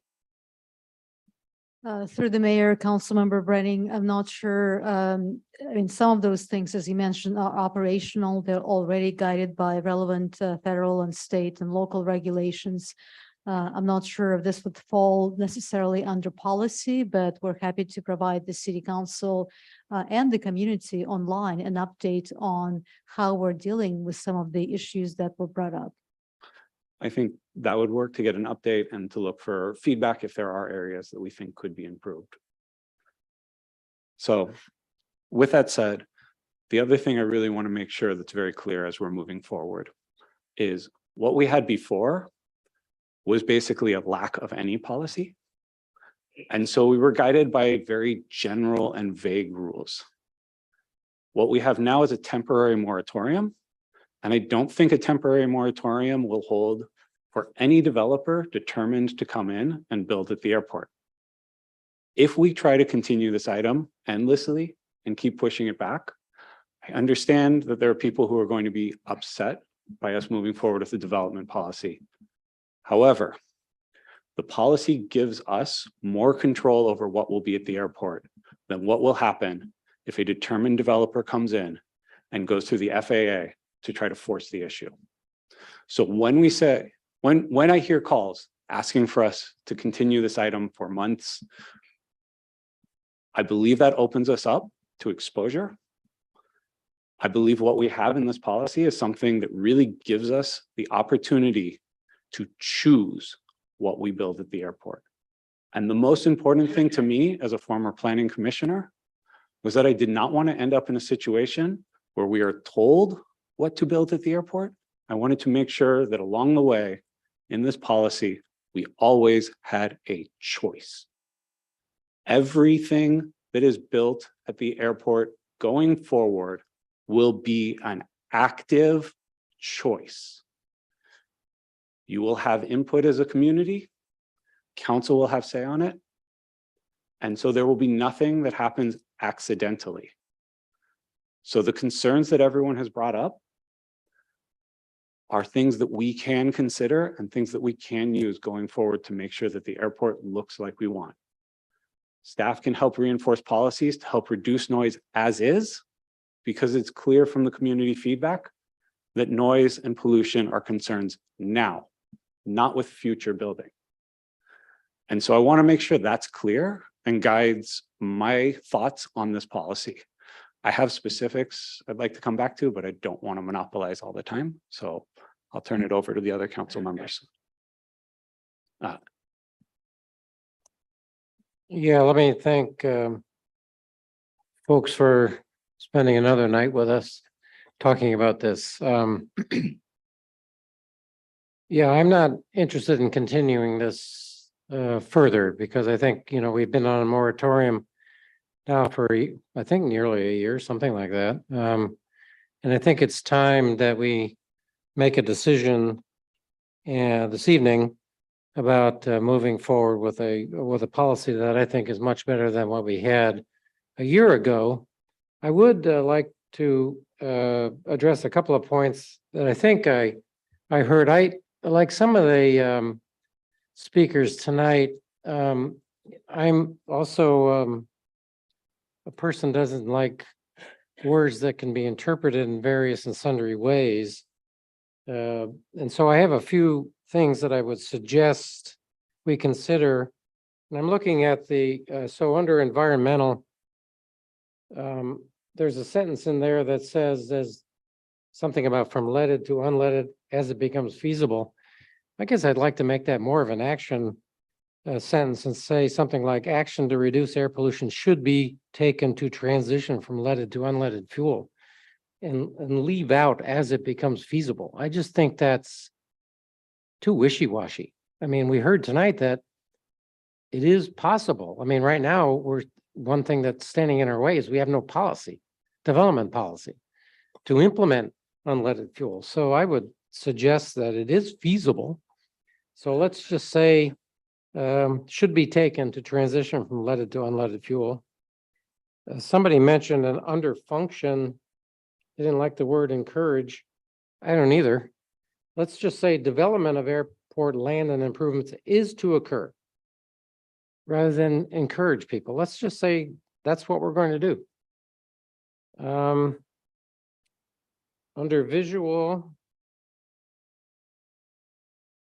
it says establish high quality standards for architectural and landscape design and construction. We already have those later in the document.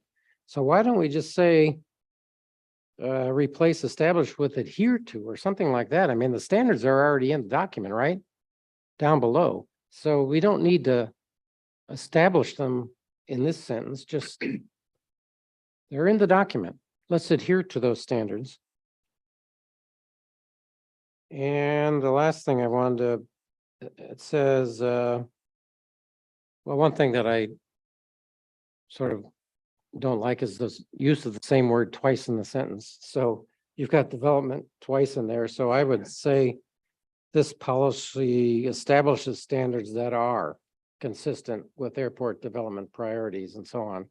I'm not sure establishes is the right word. I was fussing around with a bunch of other words, but I just think that we ought to state what this policy does. And what it does is it sets standards or established standards that are to be consistent with the airport development priorities. And so I would suggest those words. And again, I think that the staff is to be commended for the work that they put in. I appreciate all the comments tonight from folks. I'm just ready to, as it was pointed out, if we don't have a policy, we can't develop some of these new exciting technologies. You know, we can't implement unleaded fuel. We can't consider what we might look to the future in terms of electric vehicles or even electric airplanes and maybe potential fuel cell airplanes as well. So I'm ready to move on with this. Thank you. Councilmember Barrientos, comments, questions? Yeah, I appreciate the comments made, and I had a ton of them in my emails, only one or two for the proposal. There are a lot of things that were, brought up, and I just, twice we've been giving information at the last minute, and I think that there are a lot of good comments and suggestions, and I know people say this is going a long time, but I think if we're going to do it, let's do it right, and do it right the right time, first time around. When we get around to it, make it solid, and include some of the suggestions made by the people. I know that PFAS are a big concern. I know more regulations are coming from the feds and state. And I know the water is a concern where the PFAS are, and lead is leaking into the wells. I understand that Zone 7 is going to spend around $80 million to clean up the PFAS. And I hear Pleasanton is thinking about spending 50 million on cleaning PFAS and lead, and not just from the pipes. And people are concerned about the noise. I don't live under the airport, so I'm not going to say, well, I don't hear them, because I don't, because they don't fly over my house. But I think we should, I don't know why we're in a hurry. I guess we haven't been here long enough to say that I'm tired of this. I'm not. I think there's some health concerns that we should address and make the public understand, that we're going to take care of it. And sometimes we kind of ignore, lead. When lead gets into your kid's blood system, it stays there. And eventually it'll affect them if they get enough of that lead. Just go to Flint, Michigan, find out how's going on with those kids over there. And that's just lead. So there's a lot of things I have a couple of papers I was going to give them to you. I guess I could still pass them to you. And of the concerns about it to me, and some ideas in that you might, as a council, consider putting into it. And I'm not against moving it for another couple of months and maybe put a shot clock on it. And I know some people from Pleasanton City Council want to have input, but they're out of the area, and they don't have their first meeting until July 18th. And they would like input on some of the things that, we're doing to them, because we have our airport. So I would like to have some people feed more information into whoever puts this together, because I don't know who puts it together. We have planning commission, I guess, does it, and because I usually don't have input unless I talk to Mariana. Some of the ideas I have, I'm not sure they get through. But I still would like to see it move for another couple of months, and after the July 18th meeting from the city of Pleasanton, so they can have some input. And I still like the idea of offering them a seat each. And because we're impacting their cities, they're our neighbors. And what's wrong with ex officio commissioner? They can sit and talk to the commission or whoever they want to talk to, and not just be ignored. I'm not saying offer them a seat, a voting seat, but a place where they can talk and bring their concerns to us.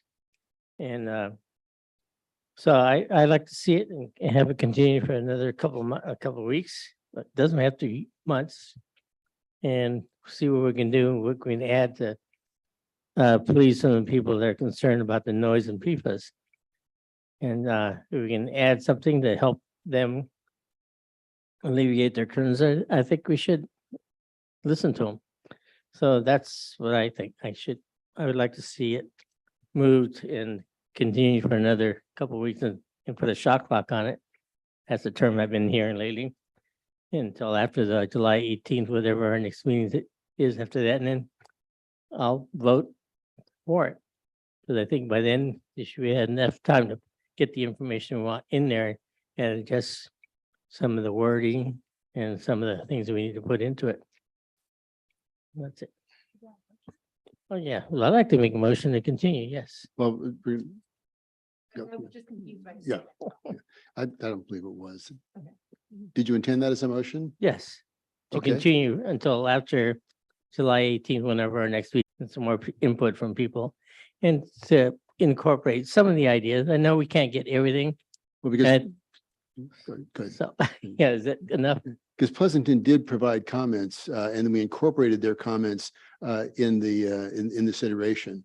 Yeah, I know some of them were, and I heard Banning and Carling put some in, but I think we still had a few more. I'm gonna give you these papers to you. You guys can look at them or make airplanes out of them, whatever. So here's some information that I got from people and things, wrote down. It was quickly done? Because This- I want to get done before you I'm finish. sorry, this That's whatever you want to do. Anyway. is highly irregular. No, it's regular or not regular. I've not been Yeah, on. city okay, council. so there's a motion on the table. Is there a second? Okay, so the motion dies for lack of a second.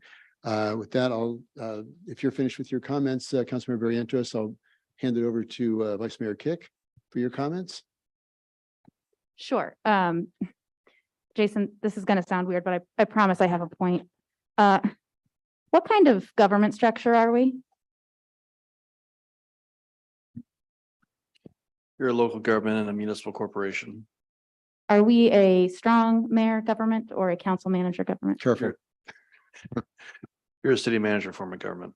Okay, so I mention that because I sometimes like to remind our public and each other that we have a different structure than what I think a lot of people are used to or assume or what they see on TV.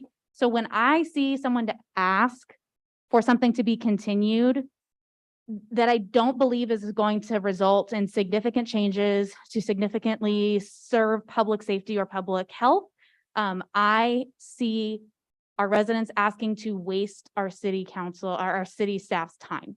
And I think our job, when a city manager really is the one driving the ship, not the mayor, we need to respect that she felt this was ready after a year moratorium and respect that the staff believed that it was ready. We continued it once. I understand that there's an assumption that we just do whatever we feel like, but we are a check and balance for a city manager who leads a team of professionals. And I believe we need to start treating them like professionals. And that's something that's been bothering me lately. So I'll just start with that. So no, I would not like to continue. I am concerned about the environmental impacts and lead. One thing that I mention over and over again is the importance for our policies to all be in alignment. We have a very strong climate action policy. I think it makes a lot of sense for us to look into the EAGLE program, even if that just means that we're following the EAGLE program's guidelines of going unleaded by 2030. I think that is a reasonable, based on the information that I got of when things will be available, I think that is a potentially reasonable assumption that by 2030, in a little over 5 years, we could be an unleaded airport. So if adding a suggestion that we follow the guidelines of the Eliminate Aviation Gasoline Lead Emissions Project, that we should be in alignment with that because we're a leader in climate in Livermore, and I think that makes perfect sense.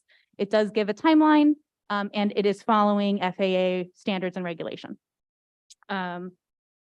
Regarding other things like noise, I get it. They fly over my house too. But if you were misled in a purchasing decision about buying a house next to an airport and thought maybe it wasn't going to be loud, I'd have a talk with your realtor about that. It just doesn't really make a lot of sense to assume that we can force planes to be quiet. We don't have a noise ordinance enforcement for cars that drive by really loudly with their mufflers. And we can't have our police policing the sky. It's just not realistic. It's annoying. It's not fun, but there are significant things we need to focus on, like going unleaded. Wasting time on spending staff time on policing the sky is not going to get us unleaded. It's not going to help us meet our climate goals. I think it's a waste of police time and resources to be tracking down who's coming in after hours. So I really thought this was going to be decided. So I would like to thank our staff for the time they put into this. Over a year, it's been far more than a year because it's been a contentious issue for a very long time. And I would like to remind you that there are people in the community that respect your expertise and your professionalism, and we'll go to bat for that. So thank you. Well, thank you for your comments. Again, thank you to the public that came out and spoke today. I'm a water quality chemist, so water quality is very important to me. With the PFAS that was mentioned, remember the FAA required the use of PFAS at the airport. However, I do not believe that we've ever actually used it at the airport. We were required to store it there, but to my knowledge, it's never actually been used. There are several other sources where the PFAS could have come from, and there's still ongoing investigation on that. I'm going to kind of bounce around a little bit, so please bear with me. There was some talk about bringing in quieter jets. We already did that in the 2012 Airport Modernization Act. In 2012, eliminated the stage 2 jets, and those were the ones that really shook the windows. So there already have been improvements, and we're continuing to improve on that. Noise is very difficult to deal with, as we've heard many times in the course of this. But I got a couple questions. So for people that are identified as habitual violators, and this is completely independent of what we're talking about tonight as far as leasing and development policy. But as Councilmember Branning mentioned, the possibility of bringing back for discussion and further refinement the operations.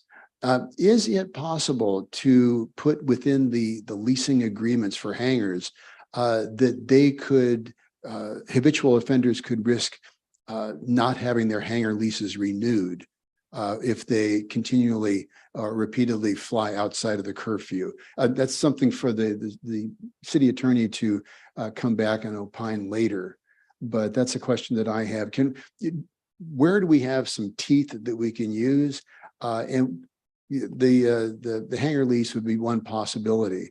As someone mentioned, the possibility of finding people that habitually come in low, and I know buzzing houses is not allowed, but are there some sorts of tools that we can use to encourage compliance?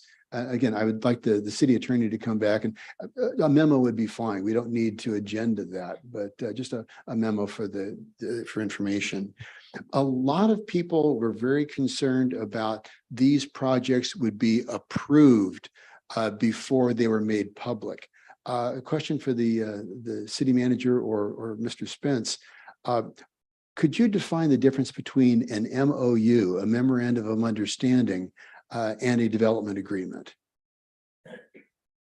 Sure, Mr. Mayor, thank you. This is your city manager, Mariana Marasheva. The intent behind the memorandum of understanding is to start negotiating on a proposal that conceptually would have been approved by that time by staff and the Airport Commission. The idea behind the MOU is to start negotiations. And as part of those negotiations, there will be a requirement to reach out and engage the community.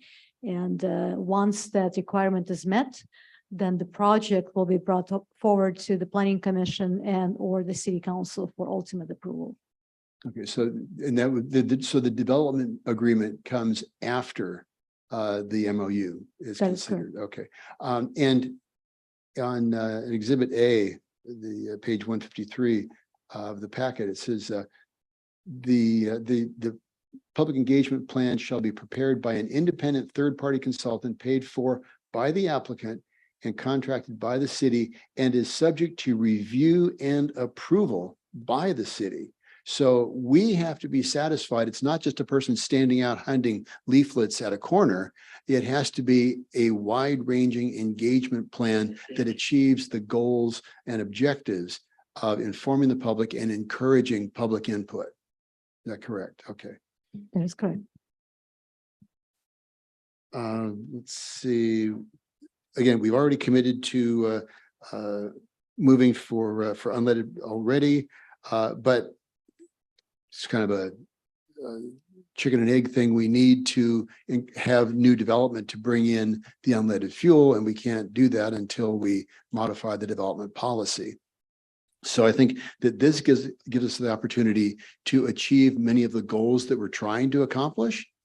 And this sets the guidelines and the pathway to get those things done. So again, I think we had a lot of good input. As I said, we've already incorporated a lot of the comments that we've already received. And with that, is there anyone that would wishes to make a motion? Oh, Yeah, you had just two a more couple comments. more. I'm Yeah. sorry, a few more comments. Just a few more. I think the other council members hit pretty much everything I wanted to say. I just want to reiterate a few things from the last time I spoke 2 weeks ago, which is I do encourage staff to pursue with our FBO, assuming that the development policy passes and there is the capability to build unleaded fueling stations, to pursue that contract with the FBO. Also looking at if there is a way we can, work to eliminate the use of PFAS as much as possible, barring any FAA requirements. But beyond that, looking to eliminate them. So just some staff actions that we can follow up on. Also, there was a question from one of my fellow council members about the airport commission. And I'll ask, I believe we're actually going to be doing a review of the commissions in the near future, actually, is that correct?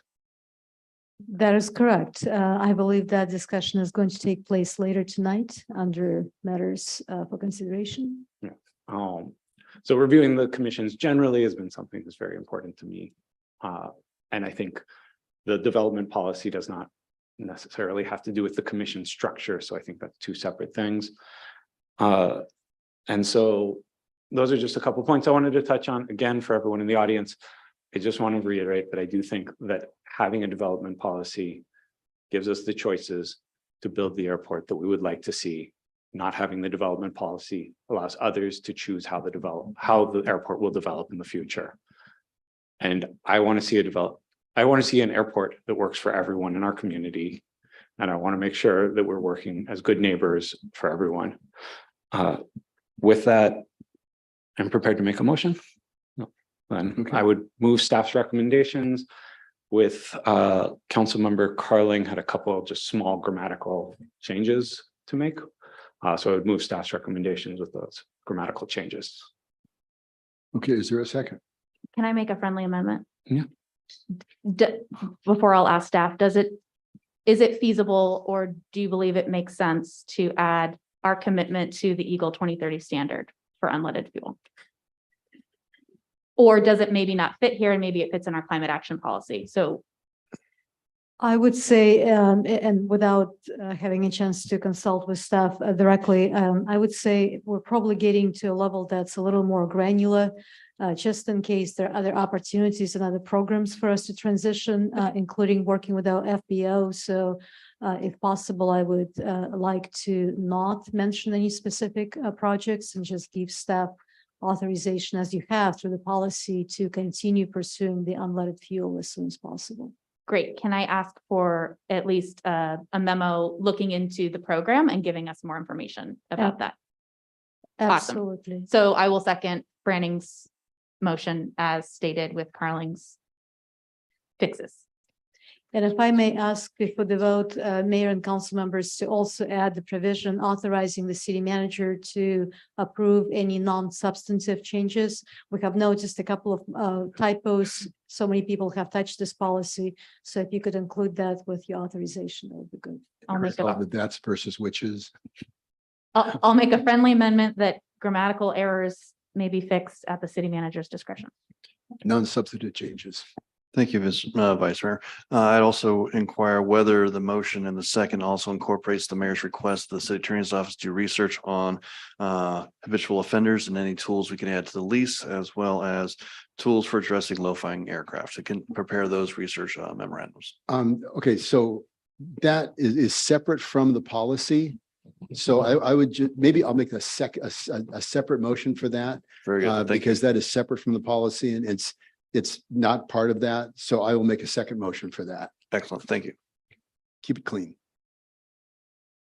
Okay, so with that, we have a motion, and second by Vice Mayor Kick.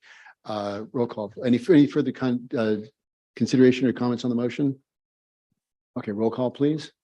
Councilmember Barrientos, Well, according to the rules, I can abstain since I don't think it's going to be a tie vote. So I'm going to abstain.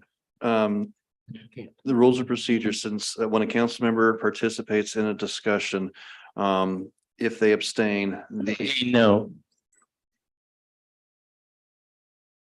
Councilmember Branning, Aye. Councilmember Carling, Aye.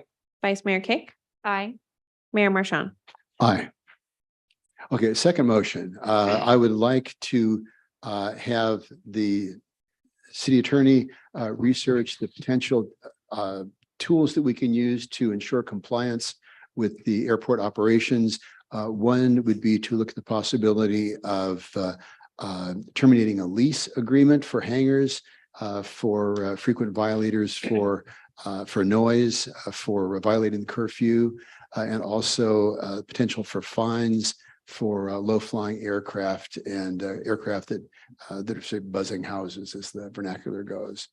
I'll second that. That's the motion. Okay. Moved by the mayor, seconded by Councilmember Barrientos.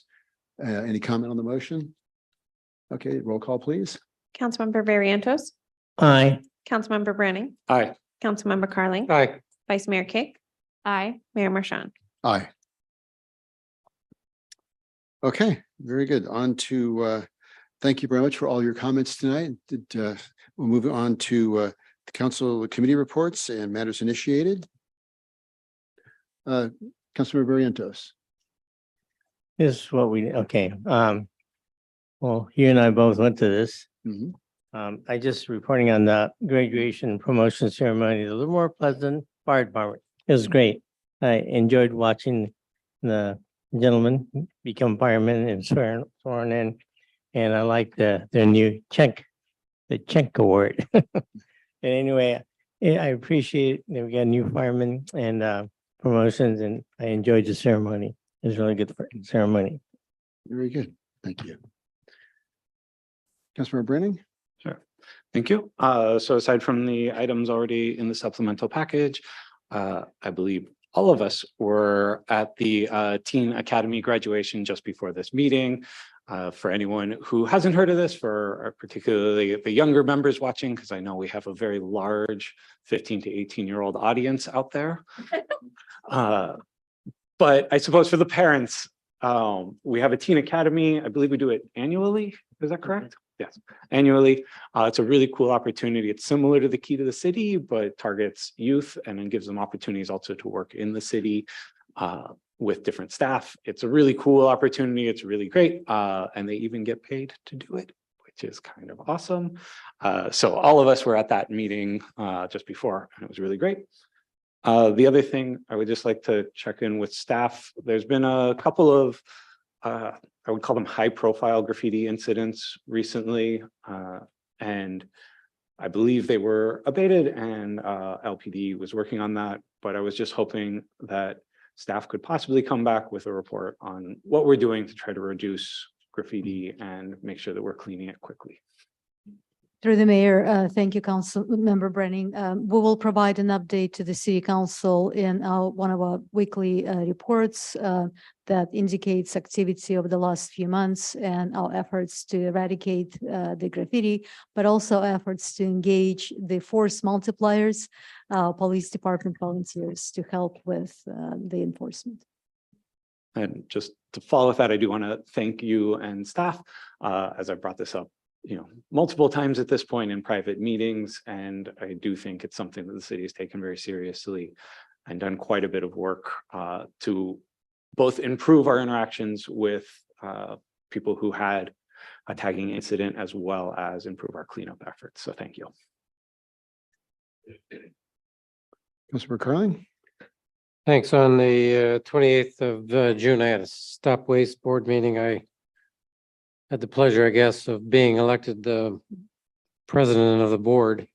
So I get to serve as the Stop Waste Board president for the next year, which I've already been doing anyway, because council member from Emeryville decided not to run for re-election. So I also, as my colleague mentioned, went to the Livermore Teen Academy graduation today. Again, very exciting to hear those young people speak about their experience. And I went to the July 4th fireworks. A great success, I think. It was at the rodeo grounds this year, as you probably may know, if you'd gone downtown and thought they were going to be downtown, you were disappointed. I think it was very, very nice and we had a great time. I do think we've had some feedback about traffic and I think we'll be working on that. Not so much people getting in, but people getting out. Or trying to get to their homes if they live near at the rodeo, near the rodeo ground. So good feedback. And I think we'll be looking to how we can improve that experience next year. But it was a wonderful event and great time for this community. Thank you. Vice Mayor Kick. So we had LAFTA earlier today and the Teen Academy. And I was very happy to attend Silent Sky by Spark. And that run is over. Just so happened that Carling and I were there on the same night. That was kind of funny. It was a great show. Yeah, it really was. Much Ado About Nothing is starting next weekend. They're really just a very cool organization that we're very lucky to have in our backyard. And the kids and I went to Sound Sensations, which was the Science in the Park with Quest. And my son now knows everything about sound and how sound waves travel.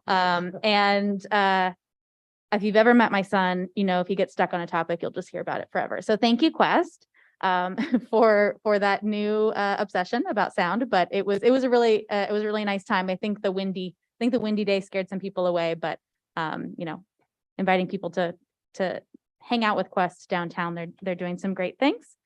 I wanted to address, I generally don't do this because it doesn't really, you know, people can get mad about things. I did want to address some online commentary about my lack of attendance and my mask wearing. One, lack of attendance, the claim is that I've missed half of the meetings in my term, which is not true. I've missed 2 meetings.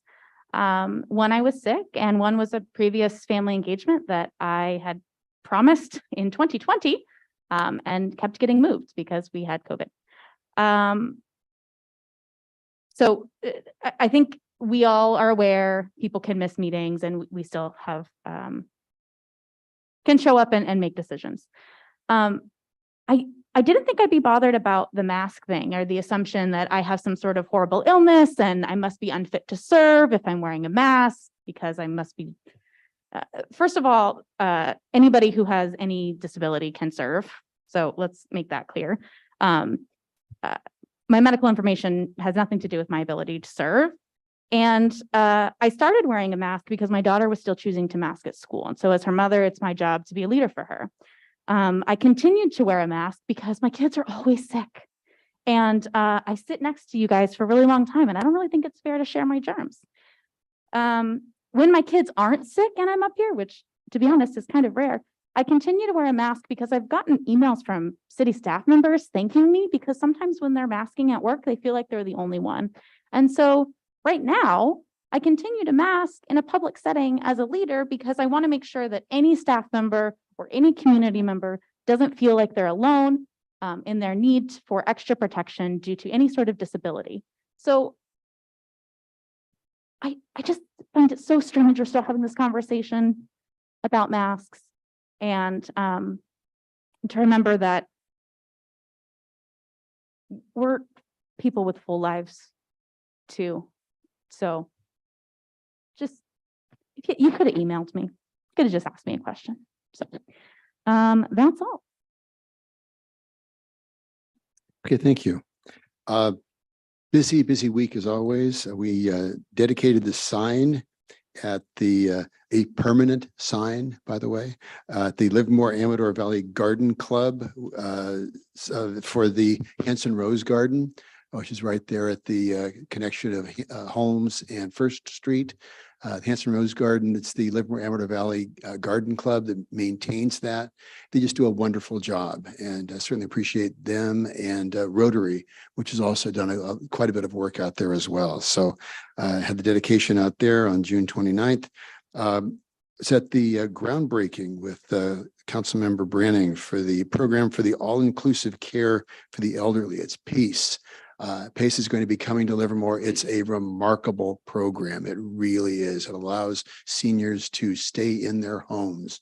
And they have a shuttle that provides the service to connect to the services. So it's a great program, certainly very welcome here in Livermore. On July 4th, I was at an open house sponsored by State Senator Steve Glazer, and I had the opportunity to talk to the senator and thank him for his ongoing support for Livermore, his support for Goodness Village, for the ongoing support for Livermore, also for BART and CEQA reform. He's been a champion for us. So certainly had the opportunity to thank him. And again, the July 4th was just a great event, going back to the Robertson Park after 12 years and going back there. I worked with Livermore Downtown Inc. Certainly want to appreciate their efforts on that. And thanks to LARPD for letting us use Robertson Park. We learned a lot and staff just did a tremendous job. We had staff out there with their families helping at the event. It was really quite heartening. So we did learn a lot, as Councilmember Carly mentioned, and that's all going to be put to good use next time around. By the way, as mentioned about the graffiti, thanks to the staff, I reported a couple of instances of graffiti, and you guys were out there and cleaned it up and covered over that. For anybody else out there, the graffiti hotline is 925-960-8060. So if you see graffiti, go ahead and phone it in. As many of you know, I keep a graffiti cleanup kit in my car, so I can stop when I see a small tag. I can do it. The ones that I reported to staff were a little bit too big for my kit, but thank you for taking care of those. There's a couple of issues that are coming up, and I'd like to appoint a couple of subcommittees. There's been some requests to review our advisory bodies. So I'd like to set up a subcommittee to review the structure of our advisory bodies. I believe Councilmember Branning would be interested in serving on that. Is there someone else that would wish to serve on an advisory? Okay, Vice Mayor Kick would like to serve on that. So subcommittee. So do I need a motion for that, or do I? Okay, so will be official. So I will make a motion that we form a subcommittee to review the advisory bodies, committee comprised of Councilmember Branning and Vice Mayor Kick. Do I have a second? Second. Seconded by Councilmember Carling. I would like to, let's see, roll call then on that. Councilmember Barrientos. Aye. Councilmember Branning. Aye. Councilmember Carling. Aye. Vice Mayor Kick. Aye. Mayor Marchand. Aye. I'd like to make a second motion to appoint a subcommittee for the evaluation of the city manager and the city attorney. Would you have time to work on that? Okay, so because of the nature of this, back in the day, I used to be a subcommittee of one. But I also don't trust him anymore now that I'm back. So I'd propose a subcommittee to evaluate the city manager and city attorney, comprised of the mayor, being me, and the vice mayor. With that, is there a second? Second. Seconded by Councilmember Branning. Any discussion on the motion? Roll call, please. Councilmember Barrientos. Aye. Councilmember Branning. Aye. Councilmember Carling. Aye. Vice Mayor Kick. Aye. Mayor Marchand. Aye. One last thing. We all went through a great deal of training earlier this year on our norms and values. And we also completed harassment and ethics training that we completed in compliance with state rules.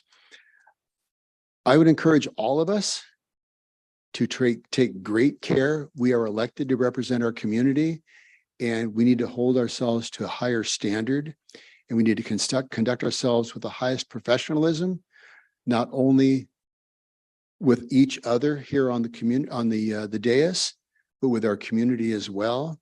We're a partnership. That doesn't mean that we cannot dissent from one another. We can disagree, but it's important that those disagreements and those conversations take place in the public view here at the dais, and that we treat each other with respect and with professionalism, and that we work together to do the best job that we can to represent this community.